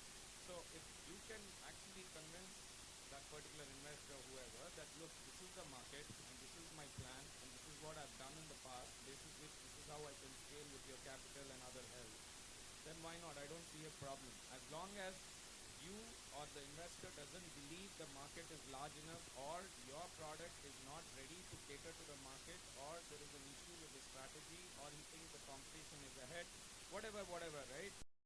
Only that. So the simple answer is, if they say that, look, you can't scale this fast, then, you need to rethink your positioning or about the product or your go-to-market strategy. Great. Tell us anything. You want to add anything? No. Okay. I will come back. When I wrap this up, I will have one thing to say on that. But let's go to the next question. Again, let me just add to it, right? Don't give up just because one investor told you or two. So investors are not gods. Many times, in fact, more times they've been proven wrong. So if you really have that, and which I told in my opening comment also, if you have that conviction and you can sell that story, you believe in it, you should go and build out, right? And go back to them, and every investor will be actually happy to be proven wrong. Keep in touch, go back after 3 months, 6 months, whatever, next year, quarter, show incremental results, and why not? Okay. There was a question here. Yeah. Our question is actually an extension of the... Can you stand up? Yeah. Can you see me? Yes. Okay. Our question is an extension of the previous question. So we're building in the climate tech space, and that's a relatively new space that's currently booming. So when we meet investors, we have this problem where we can't show them our projections for revenue in the future years and the market potential and what our valuation should be. So right now we're basing our valuation based off other, small players who have raised funding rounds without having product or services, since it's very new. So how, as an investor, what is your perspective on presenting a valuation or projections for revenue in the future years? What do you expect from startups in a booming space which does not have players or does not have any traction yet? All right. So, Shailesh, if you have something, please answer. And I just have one thing to tell you. What I have studied in the last, I've been studying this for about 20 months now. This whole space on startups can be more fundable, can be way more fundable. One key thing that I've learned is startups are spending way too much time finding an investor, where, let's say it takes 6 months, 9 months, 12 months. If you flip the approach, and instead of finding an investor, if you can spend the same time, or maybe a fraction of the time, finding what I call as the critical customers, who actually give you a real data point saying, look, there is somebody in this world who is willing to pay for this. That is the best way to convince the investors than giving them financial models and Excel spreadsheets and nice graphs, right? That is what I have to say. I will, when I wrap up, I'll give you one more. You have something on this, Shailesh? Please. So, see, the point is you're building a business, right? You're building a business not for charity. You're building it to make money, right? So, as an entrepreneur, the best thing you can do, this advice is really good. Find your critical customer. And also try and find out how much is that critical customer willing to pay for you, right, for your services. And that starts your revenue. You start building your unit economics right from there. Extrapolate that for your projection. That should answer your question. So I'll take this head on, right? So I'll try to answer it, because you asked valuation. So valuation is an art, not a science, right? And if you think something like climate tech or anything which is a sunrise sector and you don't have enough precedence in the market, especially in India, of course now, our whole this space is at least 15 years old or wherever, give or take. But new sectors, maybe you still don't have all of that, right? But early stage, typically it's a thumb rule, right? Before Series A, don't dilute more than 25%. Right now, you can argue till the cows come back home that look, I am doing whatever an MRR of 5 crore, ARR of 60 crore. Give me, I don't know, you're anyway may not be profitable as an early stage. Give me 5 times multiple. Some company got 8 times. Some developing company, China, got some other multiple. It's ultimately what the investor and you mutually together are comfortable and agree. So there is no real science behind it. Right? You can't do a discounted cash flow approach. You don't have, probably in many cases, even if you have, which is a listed public large traded company, can't be applied because you're in illiquid stock. You may not have credible transaction data in the Indian scenario, even if you have lots of premiums and discounts. Very subjective. It's not really a very objective exercise. So the broad thumb rule is you're an early stage company, have some product market fit, have some traction. Looking at your cap table, which investor comes at what stage, and ultimately, if I am somebody not comfortable with a low single digit on the cap table because it doesn't merit my portfolio bandwidth, and I'm somebody who's looking to engage more with a 15 to 25%, and I put meaningful time and money, then that's about it, right? But at the same time, if there's a greedy investor asking for 40% of your company, run away from him, right? So both ways it works, but at the end of the day, as I said, it's an art, so you need to really figure that process. There's nobody can give you a straight answer to that. Just to add to what he said, when we look at investments also, and we come at a very early stage, at a pre-seed and a seed stage, we're very clear that we want the founders to have maximum stake in the company. They shouldn't have diluted, too much. That's one important rule that we, have. Secondly, to answer your question about valuation and the traction and projections, when you are in the initial stage, it's very difficult to hit that forecast. So have some kind of a business model that you've built up where the initial numbers that you would have generated, your first 100 customers, 200 customers, 1,000 customers, whatever you have done. Build a model which can be extrapolated so that you know where the forecast shows and whether that is realistic, meaningful for your business, and if not, then what levers should I change to make it more meaningful. Investors will always be ready to listen to you with that, data point rather than just with some loose numbers which you're not able to validate. It still could change in future, but at least it can be a talking point. Okay, fantastic. The last question. Yes. Can the lady get the mic, please? Okay.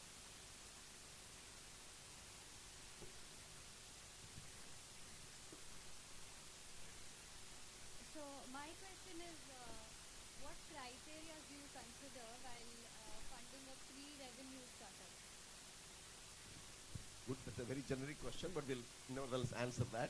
We'll start with you. Right. Yeah. So typically we are always, most of the time, revenue. So for us, it is very important that, but I'll talk from a very specific domain, that is gaming. That's what we invest in, but I think more or less it will apply to other domains as well. We very clearly want the founder fitness. What I mean by that is, somebody else asked a question, right? Do I need to do whatever the investor asks me to do? So when an investor is talking to the founder also, we have a very clear requirement that the founder should be clear on what he or she is trying to build. Do they know clearly the market? Do they really know what they're trying to build? Or they're very generic approach to, what the market availability is and things like that. So what is your vision? And are they in the game for long term? A lot of times, a passion becomes a business and it is not fundable. So whether they really are in it for a long term, 10 years, 20 years, are they in it? And what kind of vision they have, that is very clearly. And I already answered another question for us, is how much stake do they have in the company from their side as founders? Do they have a free hand to do the business, or they have some aspects that we need to be conscious about? Third important thing is compliance. We are very clear that there should be basic compliance that, because it's pre-renew, not much will be there, but we clearly check those aspects because later on it can become a hindrance. And we generally don't pay a lot of attention at the early stage, so we strongly advise all founders, please do pay attention. I'm not talking about big rocket science here. The basic compliances that any company needs to follow, make sure you follow that. Don't take them, lightly. It can come and bite you later. You have anything to say on this one? No? No? Okay.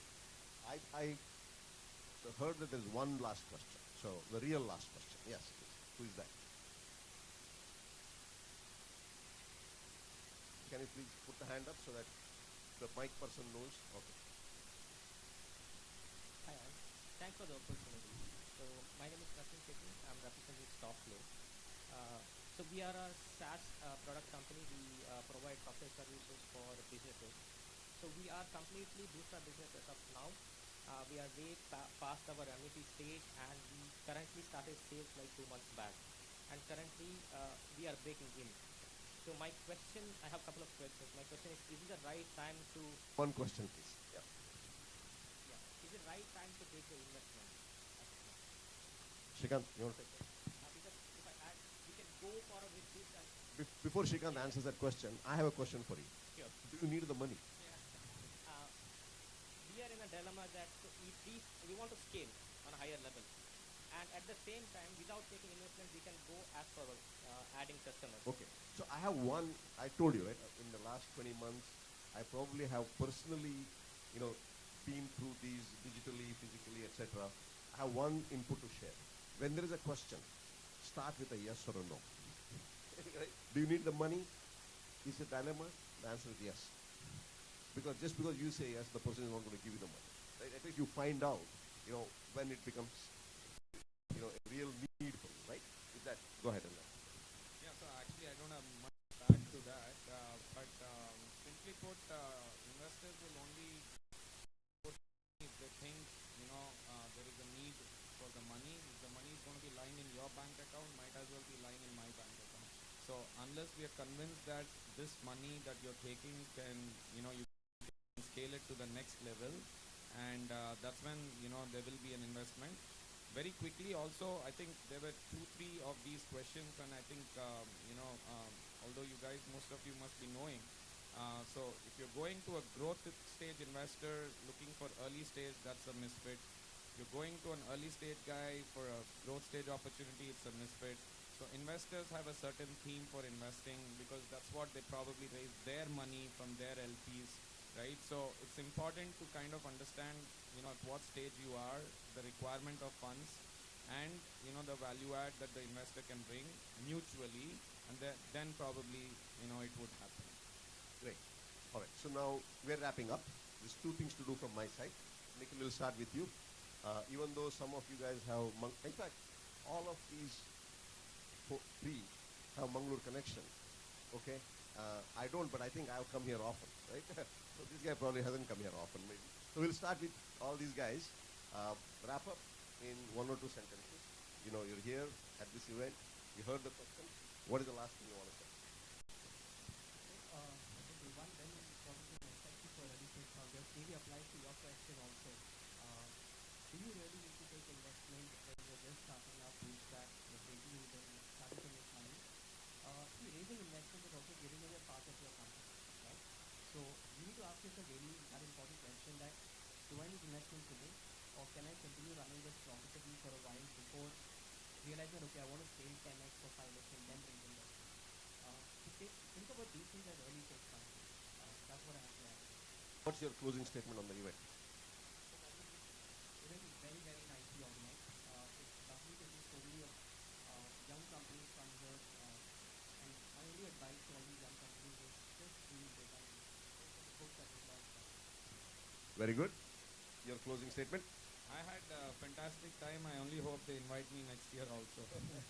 Depends on the answer you give and the checks you write. So as founders, stay focused. You will probably face more rejections than acceptance, but that doesn't mean you should feel disappointed. Stay focused and keep building what you're trying to build. And someday you'll find someone who will want to invest. So my wrap-up statements. Those who are part of the organizing team for this event, raise your hands, please. There must be a lot more than one or two. So I think they're all busy doing other things. So organizing. So you guys convey them. You guys are doing a fantastic job. Doing something like this is equally entrepreneurial. It takes a lot of guts, gumption, and conviction to do this. Keep doing it. Great concept. You will build on this. This will become one of the best. Keep doing it. And my wrap up. Okay, go ahead. Yeah, give them a round of applause. Yeah. You'll have to do that one more time for all of us after I'm done, right? So now my thing here is, there is a reason why I started Ontropy. And it is exactly this. India has more startups than it can nurture. It's a reality. I think we have to accept it. India has less investors than India needs. India has less capital than, there is this fashionable thing from the investment side to say, look, money is not the problem. Honestly, money is a problem. Money is a problem. Speed of the money is a problem. Format of the money is a problem. We are an evolving country. And that's a beautiful thing. I don't say that with a sense of regret or a negativity, right? It's a great thing to be an entrepreneur in India. In fact, I jumped out of the corporate world, about a decade ago, and I became an entrepreneur. That wasn't the great time to be an entrepreneur. This is a great time to be an entrepreneur. So whoever is an entrepreneur here, take full advantage of that, okay? And the lot of the answers to your questions, you actually have to dive in and find out. So the reason I built, and this is my closing statement, and I'm not doing this just to sell. Of course I want to sell, but go to that platform Ontropy, register, and start doing this on a daily basis. Because if you wait for next year, this event, to get your next question answered, you're going to be left out. So you need to do this on a daily basis, interact with people, interact with mentors, investors, your peers, and that's, you can do it on many, many different places. Ontropy is one of them. So I'll be very happy to help you guys whenever you come onto that platform and have my team lined up there, okay? And thank you guys, Shailaja, for taking the time. I know you're local, but you still traveled more than an hour to come here, spent more than a day to do this. And Shrikant flew all the way from Hyderabad. Nikhil flew all the way from Bangalore. I came from Bangalore. There are a lot of friends of mine who came from Bangalore and other locations. But we are very happy to be here. Wish this event all the best. And we, like Shrikant said, we are definitely looking forward to coming back here next year and not seeing that one row at the back that obstructs our view to the sea and seeing all the heads and faces all over to the sea. Thank you very much.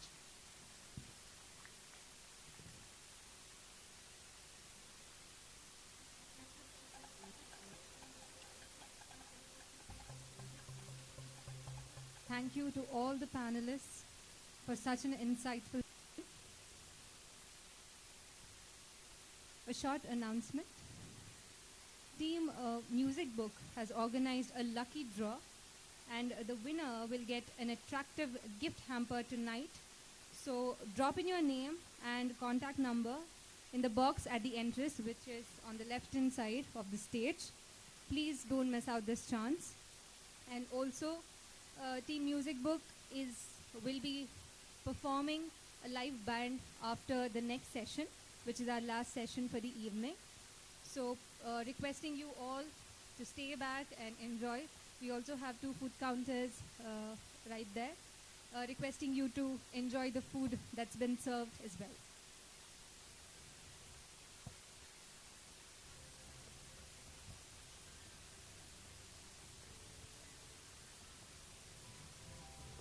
Moving on to our next session, it is a fireside chat with Dr. Sapna Poti on Industry Academia and Startup Academia alongside Anupai and Indrani Karunasagar, which is moderated by Mr. Naveen Lakur.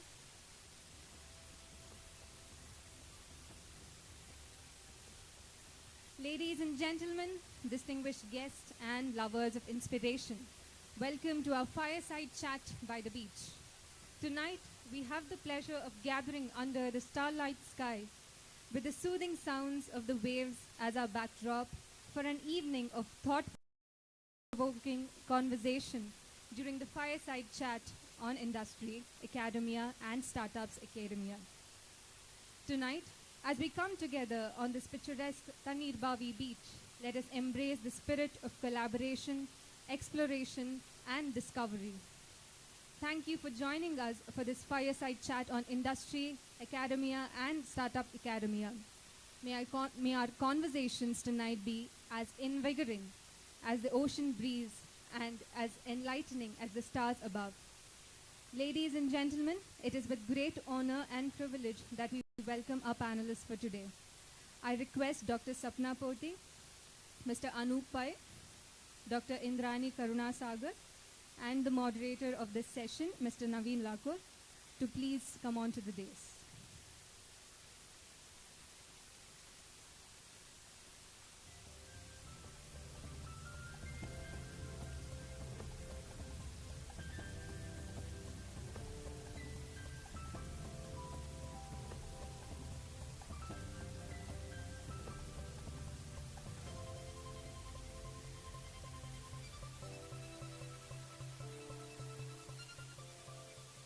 Dr. Sapna Poti is currently the Director, Strategic Alliances in the Office of Principal Scientific Advisor to the Government of India. Dr. Poti is a PhD from IIT Madras with a dissertation in Enterprise Resources Planning and has around 30 years of experience. Her current role is to facilitate and promote scientific research and development and innovations in India. Welcome, ma'am.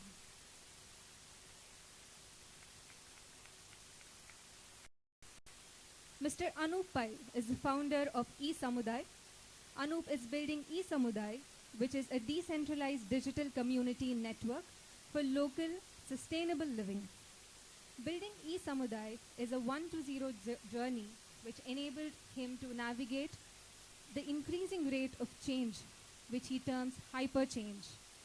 Previously, Anup had a 0-to-1 journey with Fintelix Solutions, which he built from scratch to sell to Nasdaq, listed Veris after 2 rounds of funding from Tier 1 VCs like Sequoia.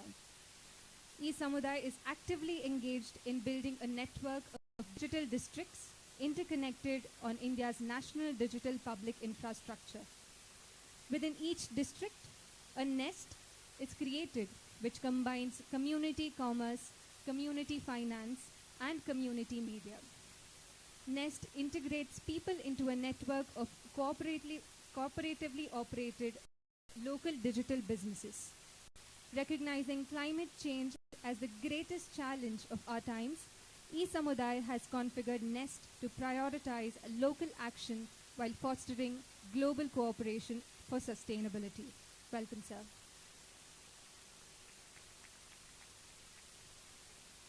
Dr. Indrani Karunasagar is an MSc, PhD in Medical Microbiology from Kasturba Medical College, Manipal, India. Her professional career has spanned across 4 decades in multiple prestigious institutions such as Kasturba Medical College, JMI MPR, Pondicherry University of Agricultural Sciences, Mangalore, and Karnataka Veterinary Animal and Fisheries Sciences University, College of Fisheries, Mangalore. She was also the Associate Director of Research at KVA FSU, Bidar, until her retirement. She has served on several national and international committees, including FAO, WHO, Joint Expert Committee on Microbiological Risk Assessment, member of FAO Subcommittee on Antimicrobial Resistance, Scientific Advisor, International Foundation of Science, Sweden, faculty member of the International Life Science Institute, Singapore, and National Academy of Science, USA. She is actively promoting One Health research and education. Her recognition at the international level includes the coveted position of Director of UNESCO Center for Biotechnology, Chair of the International Jury for UNESCO Life Science Prize for Research and Social Relevance. She was the Director, Nitte, and also headed the Nitte University Center for Science Education and Research and was the Dean Faculty of Biological Sciences for 6 years from July 2014 to October 2020. Presently, she is the Director Projects and heads the Technology Enabling Center of Department of Science and Technology at Nitte. She is a recipient of several awards and recognitions in India and abroad, notable being National Technology Development Award, Government of India, Fellow National Academy of Agricultural Sciences, Sir M. Vishweshwaraya Award for Excellence in Research and Lifetime Contribution to Science and Technology, Government of Karnataka, Punjab Rao Deshmukh Outstanding Woman Scientist Award, ICAR, Government of India. She was recently ranked 11 among the top scientists in India in microbiology 2023. Thank you for being here, ma'am.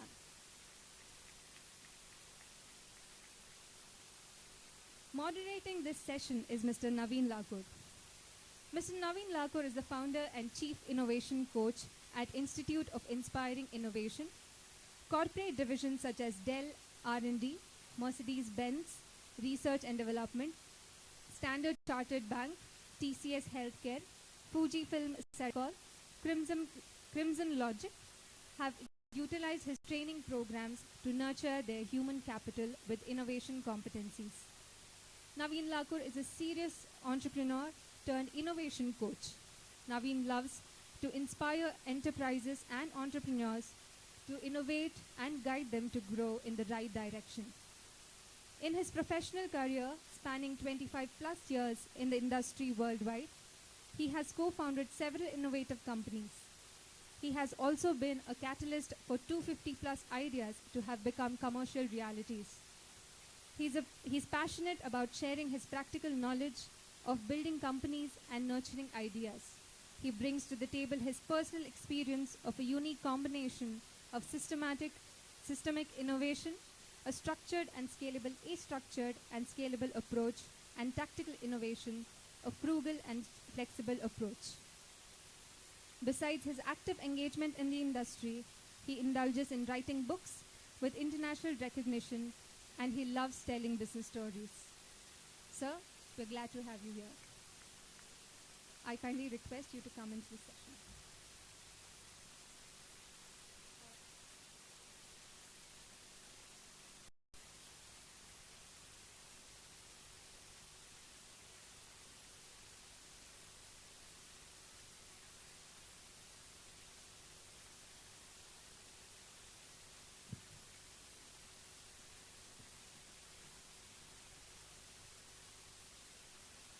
Good evening, everyone. It's such a wonderful evening, and so nice to be with you all. This is a session that they asked me if I could moderate, and what a wonderful combination of one side it is industry, the other side is the academia, and then the other dimension, the three dimensions, right? So is the startup, and looks like all three of you are bringing all those three aspects to the table. Like when I heard your keynote talk, it was coming out, and with your IIT Madras, one side the academia, and now with the startups that you're doing, and also from the industry experience that you've had. So you're a combination of all three, and similar is what I'm getting to see from the other panelists also. Welcome. I'm sure it's going to be interesting and useful for our audience.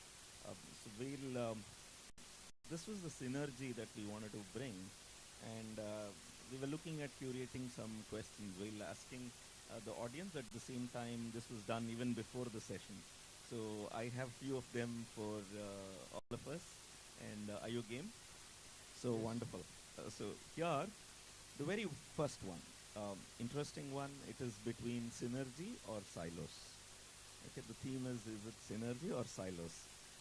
In your experience, how effective are current collaborations between industry, academia, and startups?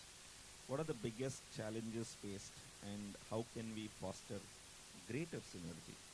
Okay, so synergy versus silos. What's your thought?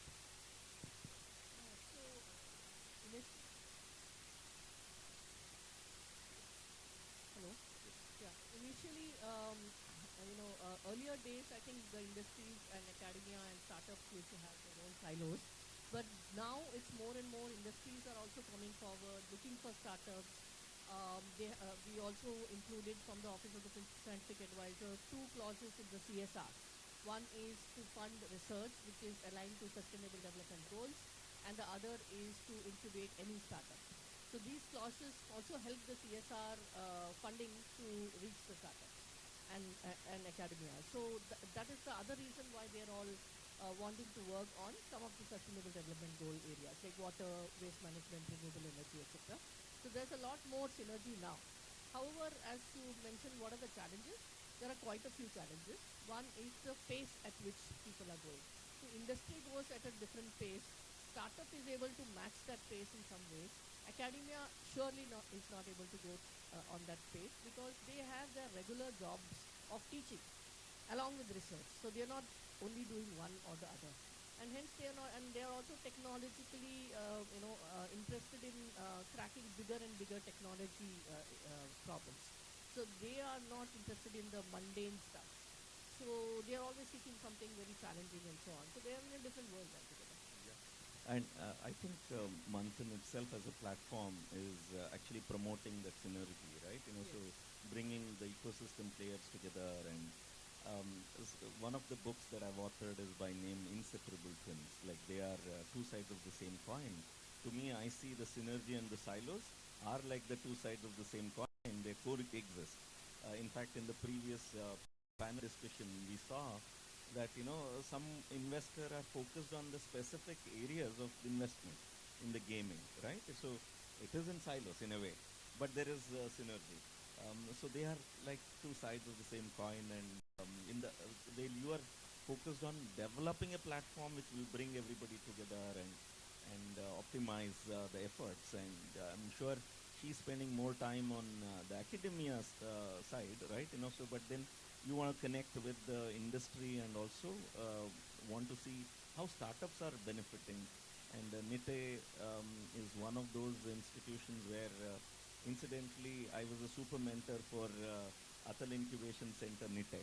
So I have a special connection with your institution that way, and where from the startup focus.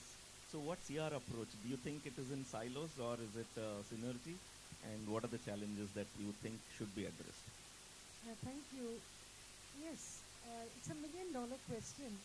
When I think that I come from a generation that did not look at anything beyond what happens within the four walls of a classroom, max a university portal, that's it.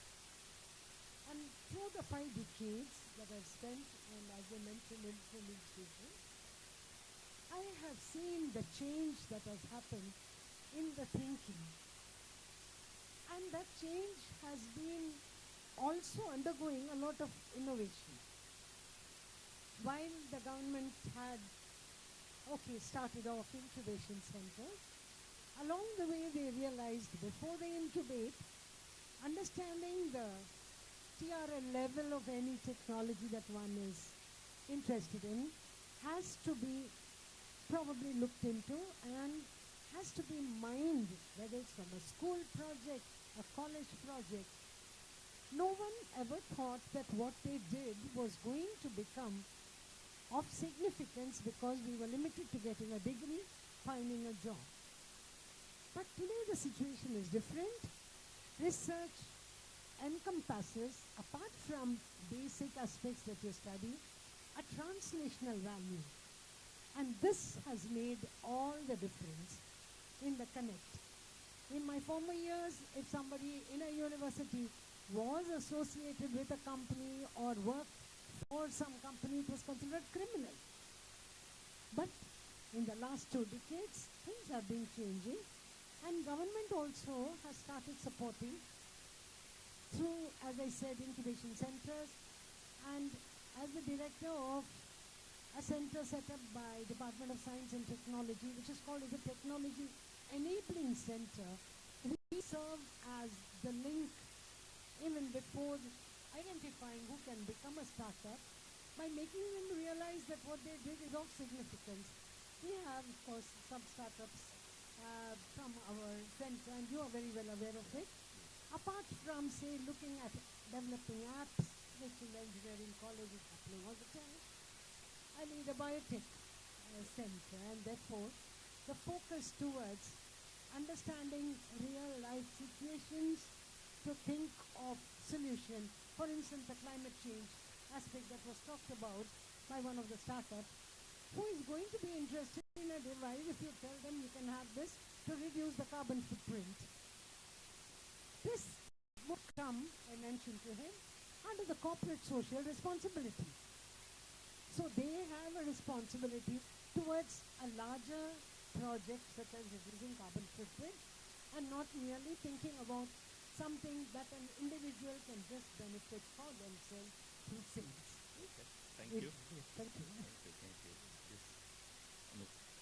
So I'm an entrepreneur, and when I see a silo, I take out my bazooka. Right? So it's always been that way. See, I mean, silos come from an old world where protecting and sort of being ultra competitive was a thing.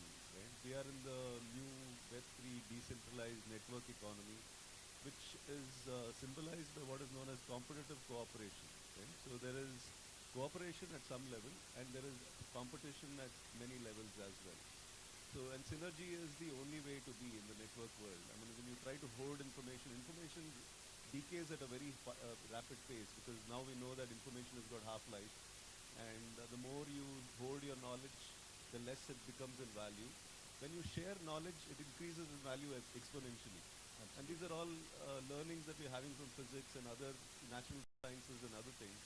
So I am a big advocate of the fact that silos need to be broken down. The faster you do it, the better. I take out bazookas every day to break out silos.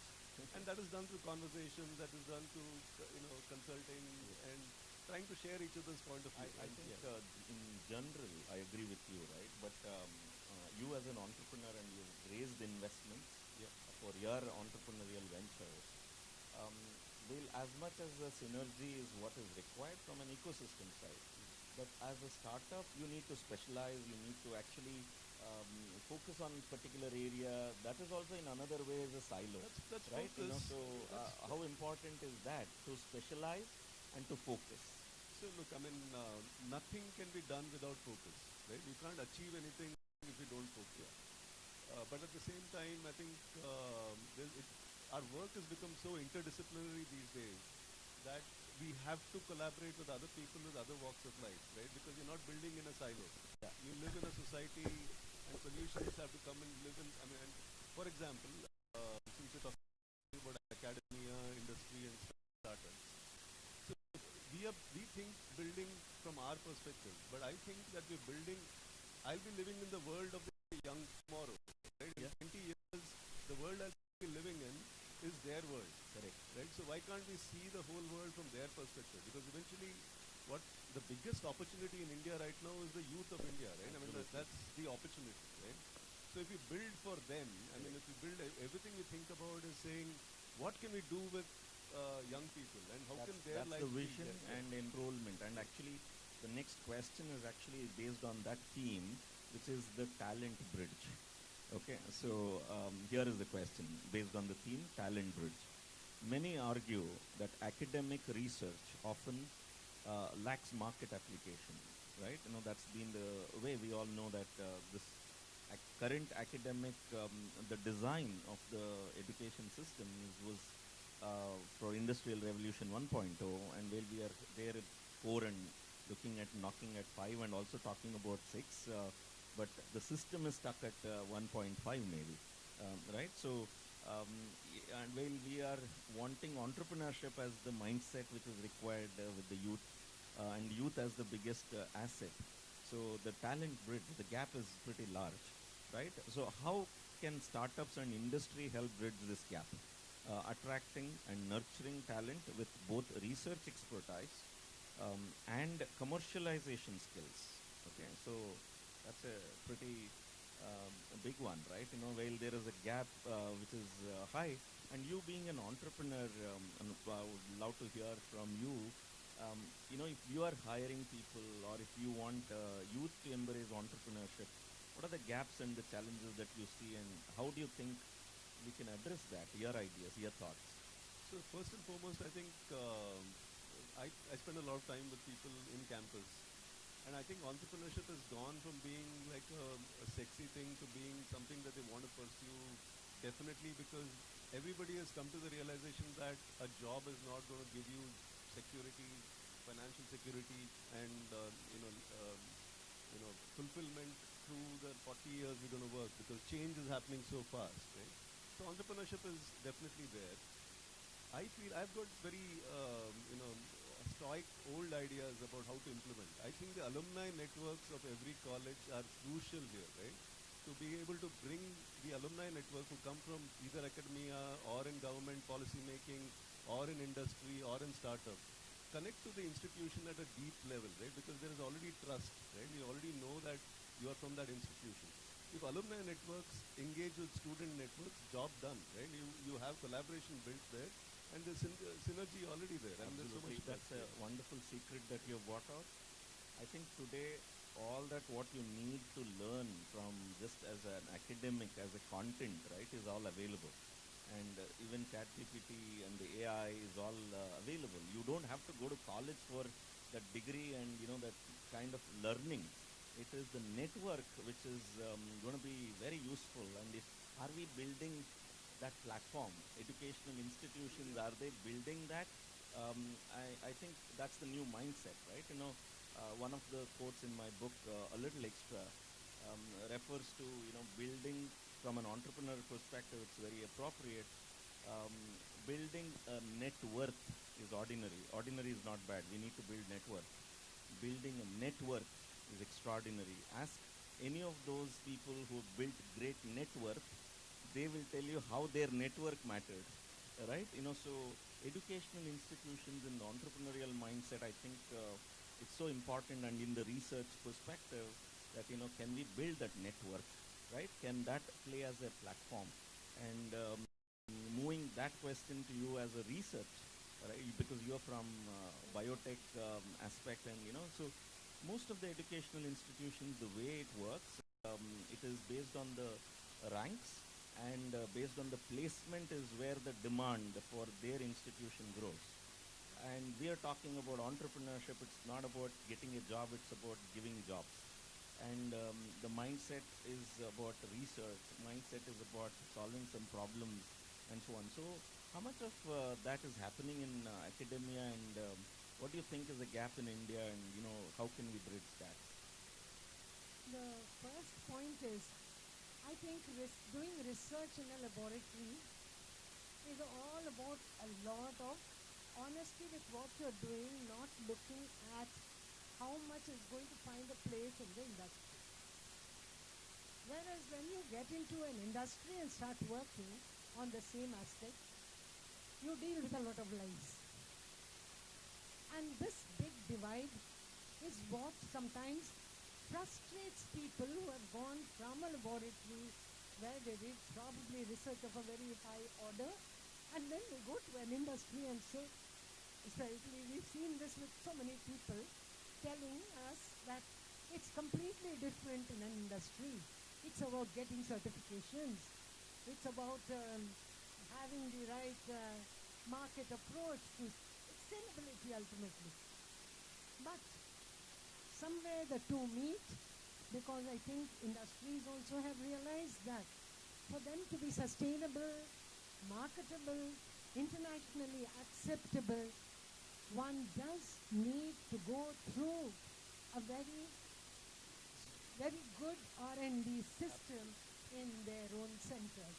And I think this implant quality controls, implant R&D, Absolutely. and networking. But is that happening?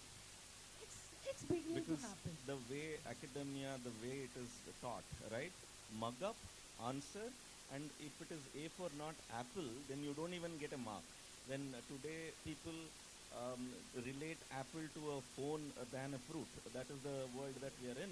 And where the gap between the academia and if you see what the research mindset is required, it's no connection in it. So how do we think we can bridge that? I personally think, see, we have to consider every method of approaching a problem from the perspective that exists in a particular country. We can talk about these kind of methods in Germany. We talk about it Okay, have been I to most think of the countries. I think But in India, yes. if you look at the number of students in a classroom, the number of students in a university, all of us have gone through that old-time kind of education. But there is today opportunity for the younger people to have exposure, either online or through the visits, to know how they can maneuver and mold what they have I'm learned sure if to there is suit the industry. I'm sure if there is an opportunity and time, I would have wished, how do we get many more Indranis, right? So where Sir M. Vishweshwaraya's award is what you are a recipient of, and what does it take for that research mindset, that wonderful engineering aspect in terms of be it bio or be it any other field today, right? How do more students develop that? And I think those are the secrets probably the industry needs, the academia needs, and the startup would also need, because the research oriented here in India, as part of our startup ecosystem and my personal experience of dealing with hundreds of startups around the world, I've seen here that the research mindset is low here with the student, young entrepreneurs. It's either they say it's a gut feeling, or it is like, somebody else is doing, so I'm doing it kind. It's a copycat model, or somewhere else it has worked, so let me do. And even the investors are backing that way, right? So that is where I think the new mindset altogether is required for India, and for India to lead from the front for entrepreneurial things, It's right? changing. It's changing. Yes. Any change in India will be slow. We wouldn't be having Manthan, which is addressing so many issues. Everything against the background of the very, very large numbers. And we need to realize that gone are the days where you proposed research projects and they got approved for the basic science that you were doing. Today there is a social science component to it. There is a component where the translational part of what you're doing is taken into consideration by the experts. And it is here that I would maybe say the startups should come even to centers like us to talk and apply for projects with the government, where it doesn't become so highly, I should say, I wouldn't say competitive, it's like pressure about what you're going to deliver. I think there's a hidden... Say BIRAC, big grants from the DBT, all these are available, and we have been hand-holding people, and I can I can inform you that quite a few of them have got support. Actually, that is where the secret is, right? Where the young youth especially should know how to tap into the resources of the academia, where there's labs, research centers, and so on. So it's not as much utilized, right? So I think underutilized, and that shifts to her when you mentioned about Manthan, and she was actually traveling last several days and straight landed up here, and the talent bridge. Talk to us about how your travel just recent one, and about the Manthan, and how the talent bridge is bridging, and how are you bridging, and what do you think can be done? Right. So I was traveling to Dubai because Manthan got selected by the World Government Summit, which is organized by the Prime Minister's Office of UAE, along with WHO, United Nations, and World Economic Forum. So this got nominated in the last minute, and they kind of came to know about it through interview that I gave in Government Insider. What I feel is that when it comes to industries, yes, they are very keen on certification, etc. They do whatever is required for livelihoods because they have to generate them, they have to pay salaries to their people, and hence the pace at which they need to go is much faster. However, I think the research outcome that comes from various academic institutes is also very useful for startups. Almost all innovations that we see are somewhere or the other an outcome of research. If it's not an outcome of research, then at least it has some international journal papers behind it. Because almost anything to do with drug discovery or biotechnology or even Ayush for that matter needs certification. So because of that, I think it needs to work closely with academia. In terms of Manthan, of course, it brings in, the whole idea is to source, CSR grants, foundations, line ministries and so on. So people think once you make this platform, everybody will come on their own, just like it is in Facebook or Amazon, right? But the point is, it's not true. You have to have people behind it who convince these industries, convince these foundations to come on the platform. The minute they get good proposals, they keep coming back. But if they don't get good proposals or they don't solutions, they are not going to come back. And it's a big task to bring them back. Or if one academic institute or one startup has burned their fingers with the industry, then we are dead. I mean, I have cases like that, where one IIT, I don't want to name them, but I was so frustrated and furious, I really had a fight with the director, where they have returned some of the funds which they received. Can you beat that? Like, I mean, here we are dying and trying to get people to pay and all that, and these guys, and they're telling me that we didn't get enough good startups. I said, how come? The first 3 startups could have been, you would have given them more money. Just because you didn't get 5 of them, that less people want to think today. And this is also coming to your AI, that AI is making, and also a lot of these gadgets are making people stop thinking normally. That intelligence that has to be used, why are you not using that intelligence? You're a faculty member of an IIT, for heaven's sake. And we have put a lot of efforts to bring that organization to you. Absolutely. I think this sets the stage for last 2 questions. I know people are waiting for the performance.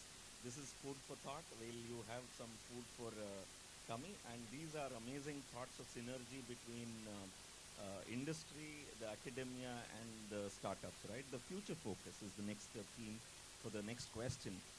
What are the emerging areas of research and technology where collaboration between industry, academia, and startups hold the most promise? So who wants to go first and talk about your perception about it? And the last data will be one of those which is interesting. It's a bonus question. Each one will get a chance to share a success story of a collaboration between industry, academia, and a startup that has led to a significant breakthrough or positive impact. Okay, so we will come back to that. But before that, future focus. Let us do. Doctor, you. Please, you're most important. The future focus. What should academia, the startups, and the industry should collaborate for as a future focus? So first thing is, I think a lot of focus is going on bio and technology synergy, right? I mean, a new space of research around how we can build systems that are biomimicry. How can we have more, let's say, artificial intelligence in the whole biotechnology? So I think there's going to be a lot of research in there, and that can, if we can extend the life of the human, if we can make our lives more healthy, productive, that's excellent, right? The other, I think, is I feel we do less, but we should do more is in theoretical physics and looking beyond current instrumentation. In current science, we depend a lot on instrumentation and experimentation and proved results, whereas we're entering periods in theoretical physics which go beyond what we can experience or experiment with. And I think we need to invest more in theoretical physics, because that's going to lead us to quantum supremacy and understanding quantum at that level, I feel. Right? Wonderful. In fact, this resonates very well with one of the experts that I was talking recently. He said Indians, as the Bharatiyas, the ancient wisdom that we have, mathematics, that skills comes natural to us. It's been in the DNA. If only we know how to really, nurture that, and it might play a big role in the AI generation, that the youth is going to be like playing a big role, and you wouldn't know whether it is machine or man who is working, right? So it kind of extends and resonates very well with the point that you're saying, as a future focus, right? So, madam, future focus. You talked about Indian mathematical mindset. Yes, the proof of it is already there with both Satya Nadella as well as, Sundar Pichai. Yeah. And not to speak of course, Ramanujam, who we lost him very early, but his legacy, when I go to Cambridge, more people know about all that. So these inspiring stories are very important. But coming back to your question, I think industries in India need to have more confidence in the institutions in India. I think there is a basic lack in that. Whatever be the reason, if today you make a white stand with me and there is a problem that is put forth, they would rather have it solved or approached. They approach the lab somewhere outside, not knowing that that person will come back to me. Back end. The back end. I know, I have actually examples of all that. When there was serious problem of, I used to work with shrimps, okay? It's a major exchequer earner for this country. And in 1984, 85, there was boom. But when there was a major disease that struck, well, they went and approached, they were of course government institutions, even government always trusted them. Today they trust us also, I think. But they went and approached the experts in Australia and in America to help them with the disease problem, until suddenly we had some directors from the government and all turning up in our lab, and we wondered how they came to us. They were guided by those people saying the expert on this topic is in the College of Fisheries at Mangalore, Dr. Indrani Karunasagar and Dr. Idya Karunasagar. And so you need someone else outside of this country to tell you are good. Maybe the recognition we enjoy is also part of that, because we have had so many bilateral projects, so many people from abroad. And for those very diseases and the thought leadership, right? So I think today it's different. The government of India has introduced, that is why, bilateral projects in a big, big way. So equal partnership, patent sharing, everything is there. I think this is where academia, we should also teach. We know how to solve problems, but we should learn how to present, right? So one of the key things, when I used to travel around to bring projects to India, I've heard this multiple times to myself directly. They're saying, oh, you guys are amazing, if only we tell you what to do. Okay, so that's the mindset, and like they will tell and we will do kind, right? So unless we start learning how to present and we know how to innovate and we know how to represent, right? That I think is changing. So it will, and now we are with the digital, kind of democratization which is happening, and tier 2, tier 3, tier 4 cities, no barriers, right? It is, we need to learn and develop that skills, and that is where academia should go beyond the subjects and bring the softer side of skill development to happen. The channels are publishing. Yeah. But publishing has become the biggest industry. I'm sure with Dr. Poti sitting here, she would, I'm telling all this because I know they are involved in helping to solve many of these problems. Absolutely, and They that's the next. so much. That's why That's the next stage of Manthan and future focus. Exactly. I'm sure she's developing this platform itself as an architect for Manthan. So what is the Sapna for that? So your name is Sapna, and future focus is that dream, right? So what is the dream that you have seen? So I think a lot of academia, startups and industries today have started working together. The pilots are very small, they need to be scaled and things like that, and hence industry is required. Like I said, research outcome needs to get into an innovation. Only then the innovation is going to be really profound and solid. And hence, there is a lot of synergy which is going on between these three. Let's take the pandemic times. When a ventilator had to be developed, researchers were putting all their efforts in making a good ventilator with technology, with all that was required in terms of making that ventilator. That went to a startup for pilots as well as they made the cohort, and then they took it forward and did the pilots and things like that. and they build the whole business plan, all of that. And then came an industry like Maruti or ABB and several companies which came forward and said that we will scale it up. Yeah. So when during a pandemic this could be done, which is a value chain between 3 different animals, that can be surely done in day-to-day business. So if you see Mahindras, you see Tatas, they're always looking, Mr. Anand Mahindra himself is always looking for new ideas. He's always looking for new startups. He's always looking for research output. And that's what they come to Manthan for. Let's not go so far. Even if you look at XPRIZE Foundation, which is an unknown entity for most of the startups, we have brought them to Manthan. They said, that is Mr. Elon Musk is also funding that. They said decarbonization, anything from idea to TRL9, you let us know which is, what's there as a good idea and what have you as a solution, and we will give grants and we will take that forward. So that's the kind of stuff today. Wonderful. That's the future focus, and the Manthan itself is supporting that future focus of building synergy and so on. So, yeah, from my side, the future focus, tomorrow my talk is going to be all based on that. Twin trends, I'm going to be speaking tomorrow evening. So if you want to listen to what I have got to share, be here tomorrow evening. Okay. So, but the last question for all of us, I'm sure it's going to be, an inspiration to everybody who's listening in and tuned in virtually also, right?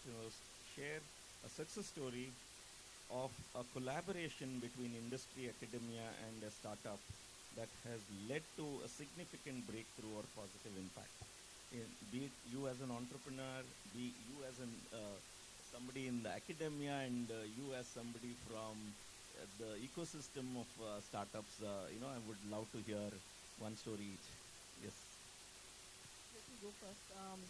So there is this startup called Modulus Housing.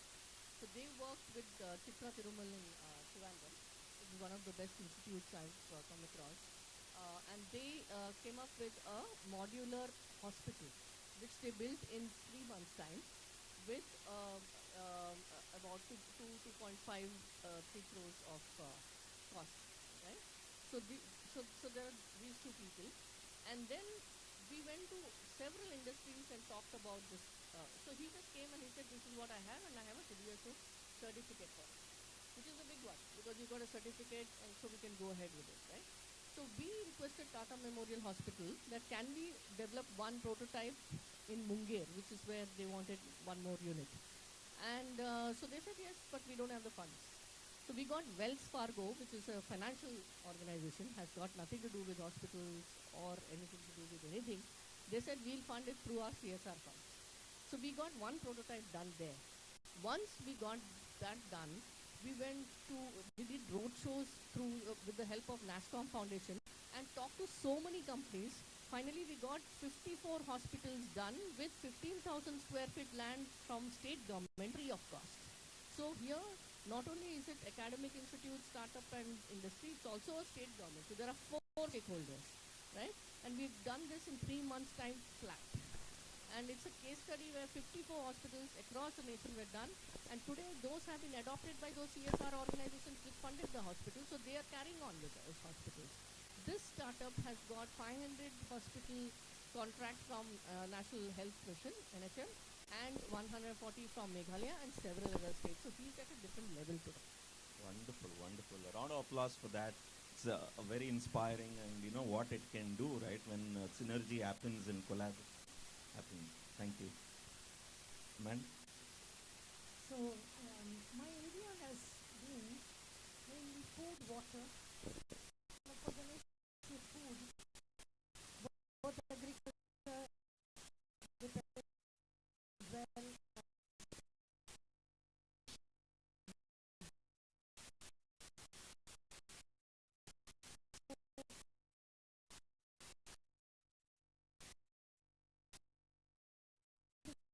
a technology enabling center, looking for research that could give rise to startup. I have a whole lot of it. But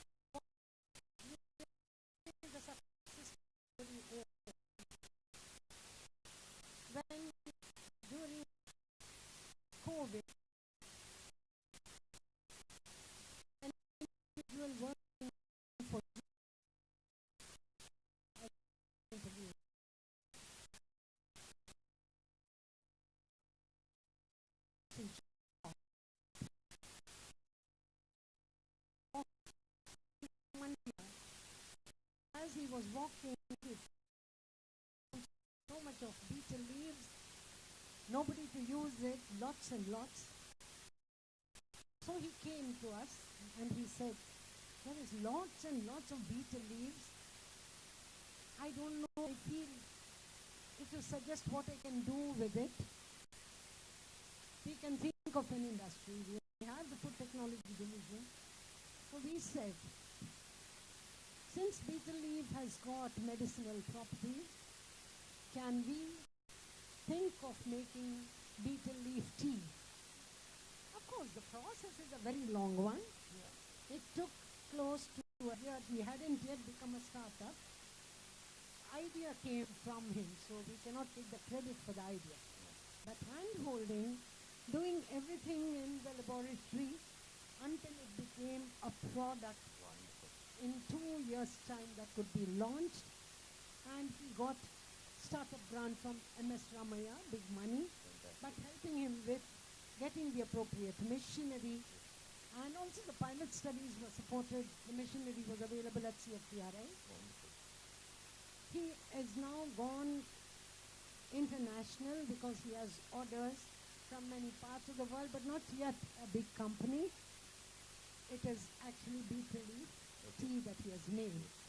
And it gives us, all of us who are working in government, it gives us great satisfaction when startups and entrepreneurs become successful. Now you never know how a chai wala can go to whatever level, right?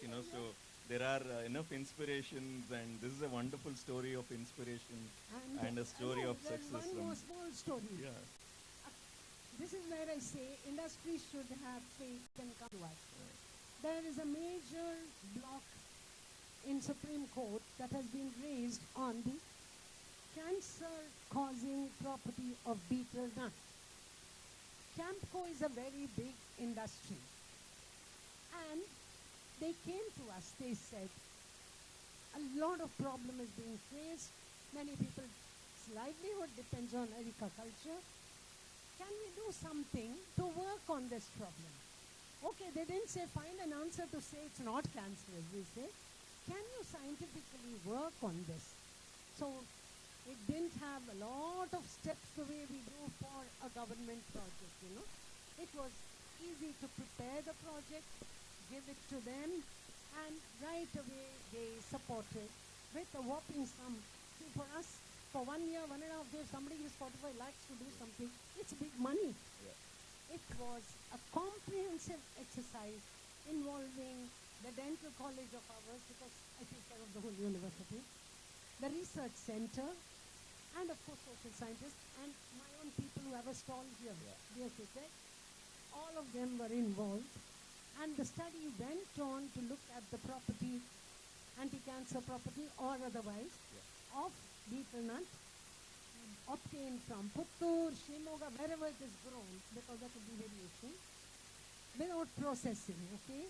So it came to be that a lot of chemicals go into processing. The word betel nut could be panpara. Yeah. The word betel nut could be everything that has been tampered with, taken with tobacco, taken with sunna, but a lot of the laboratory results that were done using model systems like zebrafish, drosophila, tissue culture, and of course real-life data obtained by a lot of data generated by visiting every household. Okay. Is there a genetic component in the family? I think this is a stage set for the need for industry, the academia, and the startups alignment to happen, right? The need for that. There's a big enough number of opportunities and the problems out there to be solved, and I think well, the stage is waiting for performance, and there's a lot of wonderful knowledge and inspiration. One quick success story from your side. No, there was a signal already which came to me saying, we need to wrap it up, and which we are. So one is all these stories. We've got 3 stories already, so I won't add more. So please, you are an entrepreneur. I don't have any stories to add right now. So your own story. So I think we should all talk about collaboration. I think the stories I've heard, I think it's just about people trying to solve problems together, right? I mean, and Tapasya Beach Festival, and I just want to talk about the organizers and bring them back. Vishwas. Vishwas, a round of applause for Vishwas and all the organizers Aditya, here, right? Karthik. So Karthik, I think a round of applause for Karthik. I think the way the collaboration has come out, they've brought industry, startup, and academy on the same stage. Oh, this has all fantastic. happened. So This is an example. Wonderful. This is a success story. We should write about it, right? So this as a platform. Thank you, everybody. Let's go to the... Yeah. So one of the things that, I would witnessed or been part of this as where the collaboration happened amongst all three is during, again, going back to the COVID times. Well, I was the super mentor from Niti Aayog and Wadhwani Foundation had engaged us for mentoring the incubation centers. So one of the incubation center assigned to me as a super mentor was LMCP, AIC LMCP.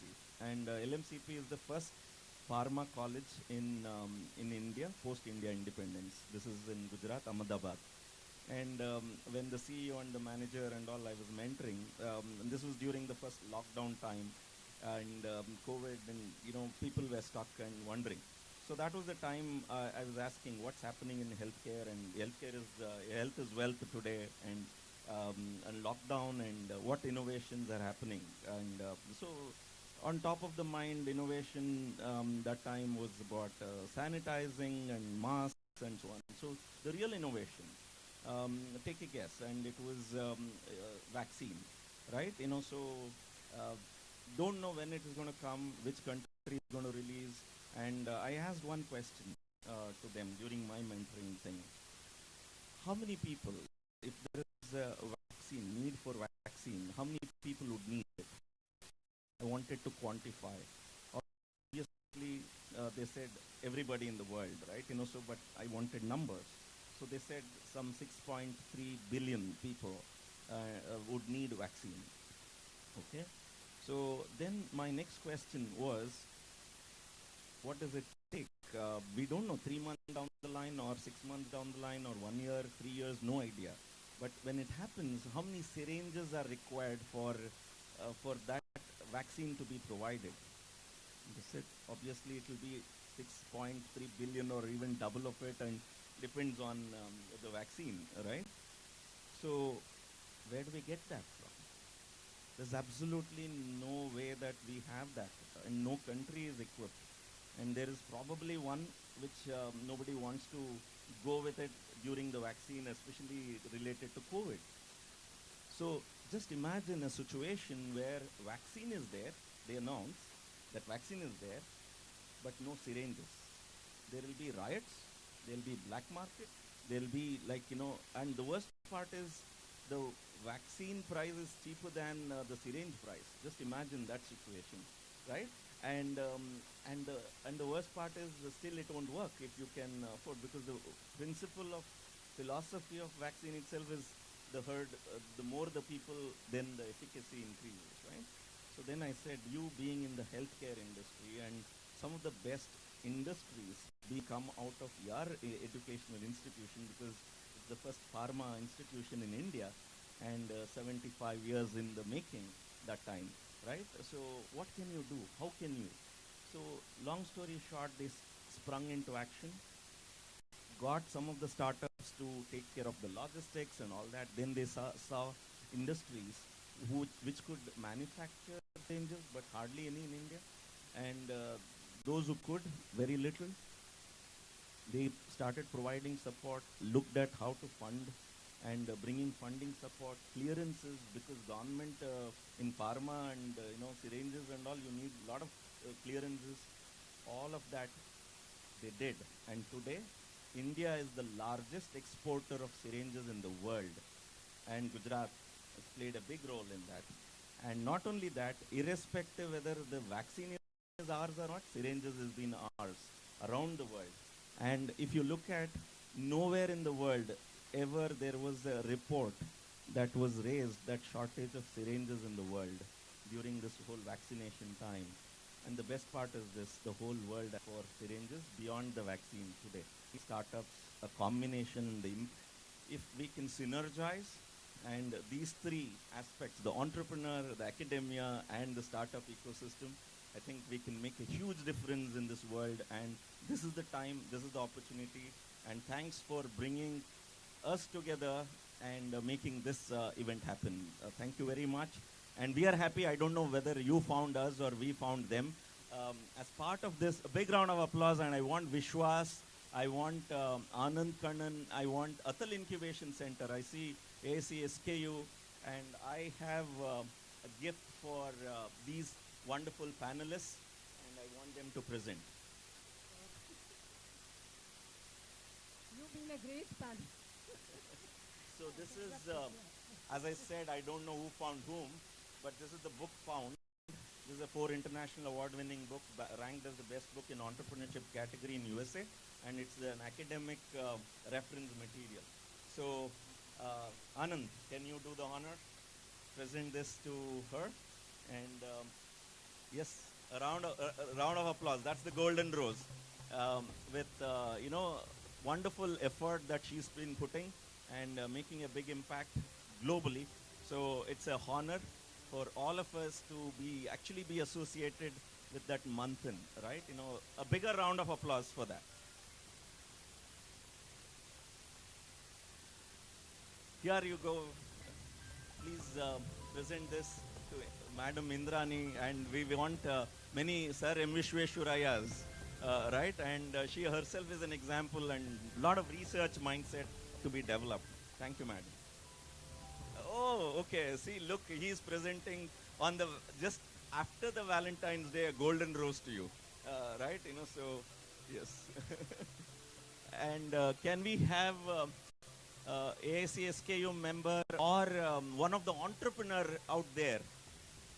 Anybody who's building an entrepreneur, who's building a company? Else we have an investor out there who wants to invest in good ideas. Can we have you here? And here is your opportunity to present to another investor, but he's also an entrepreneur, and that is him, with love, Golden Rose with love. Yeah. So that is. Can we have you also here before you leave? We take a picture together.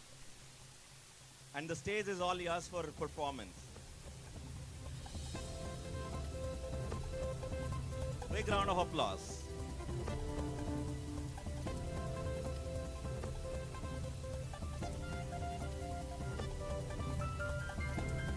Thank you very much.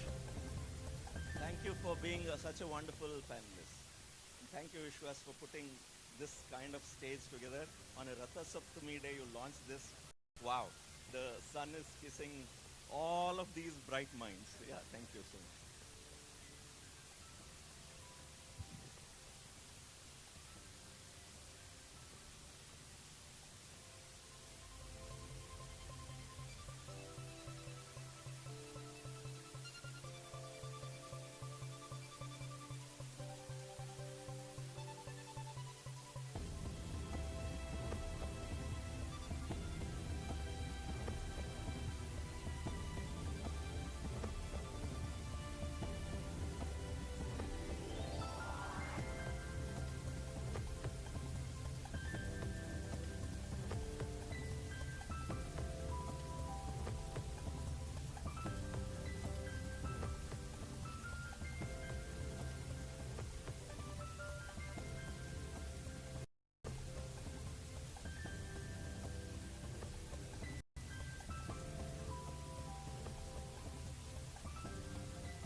As we wrap up an exhilarating day one at the Tapasya Beach Festival, we bid farewell to a day brimming with inspiration and innovation.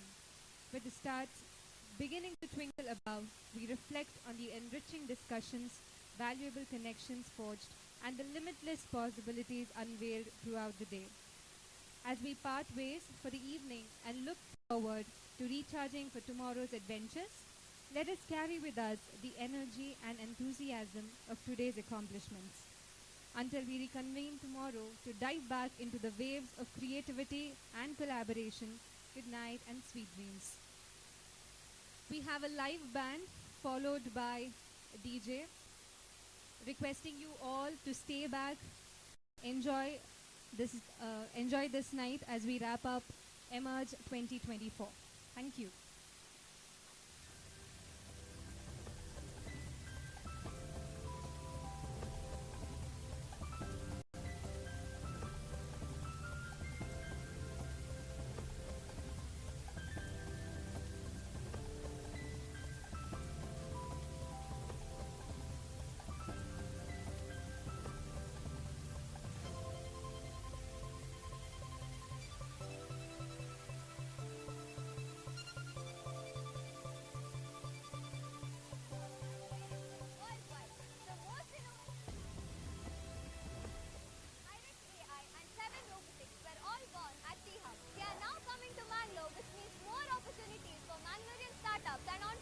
See you at Imoi Startup Fest, which is a part of Tapasya Beach Festival happening in Beach from 16th to 18th of February. I attended a startup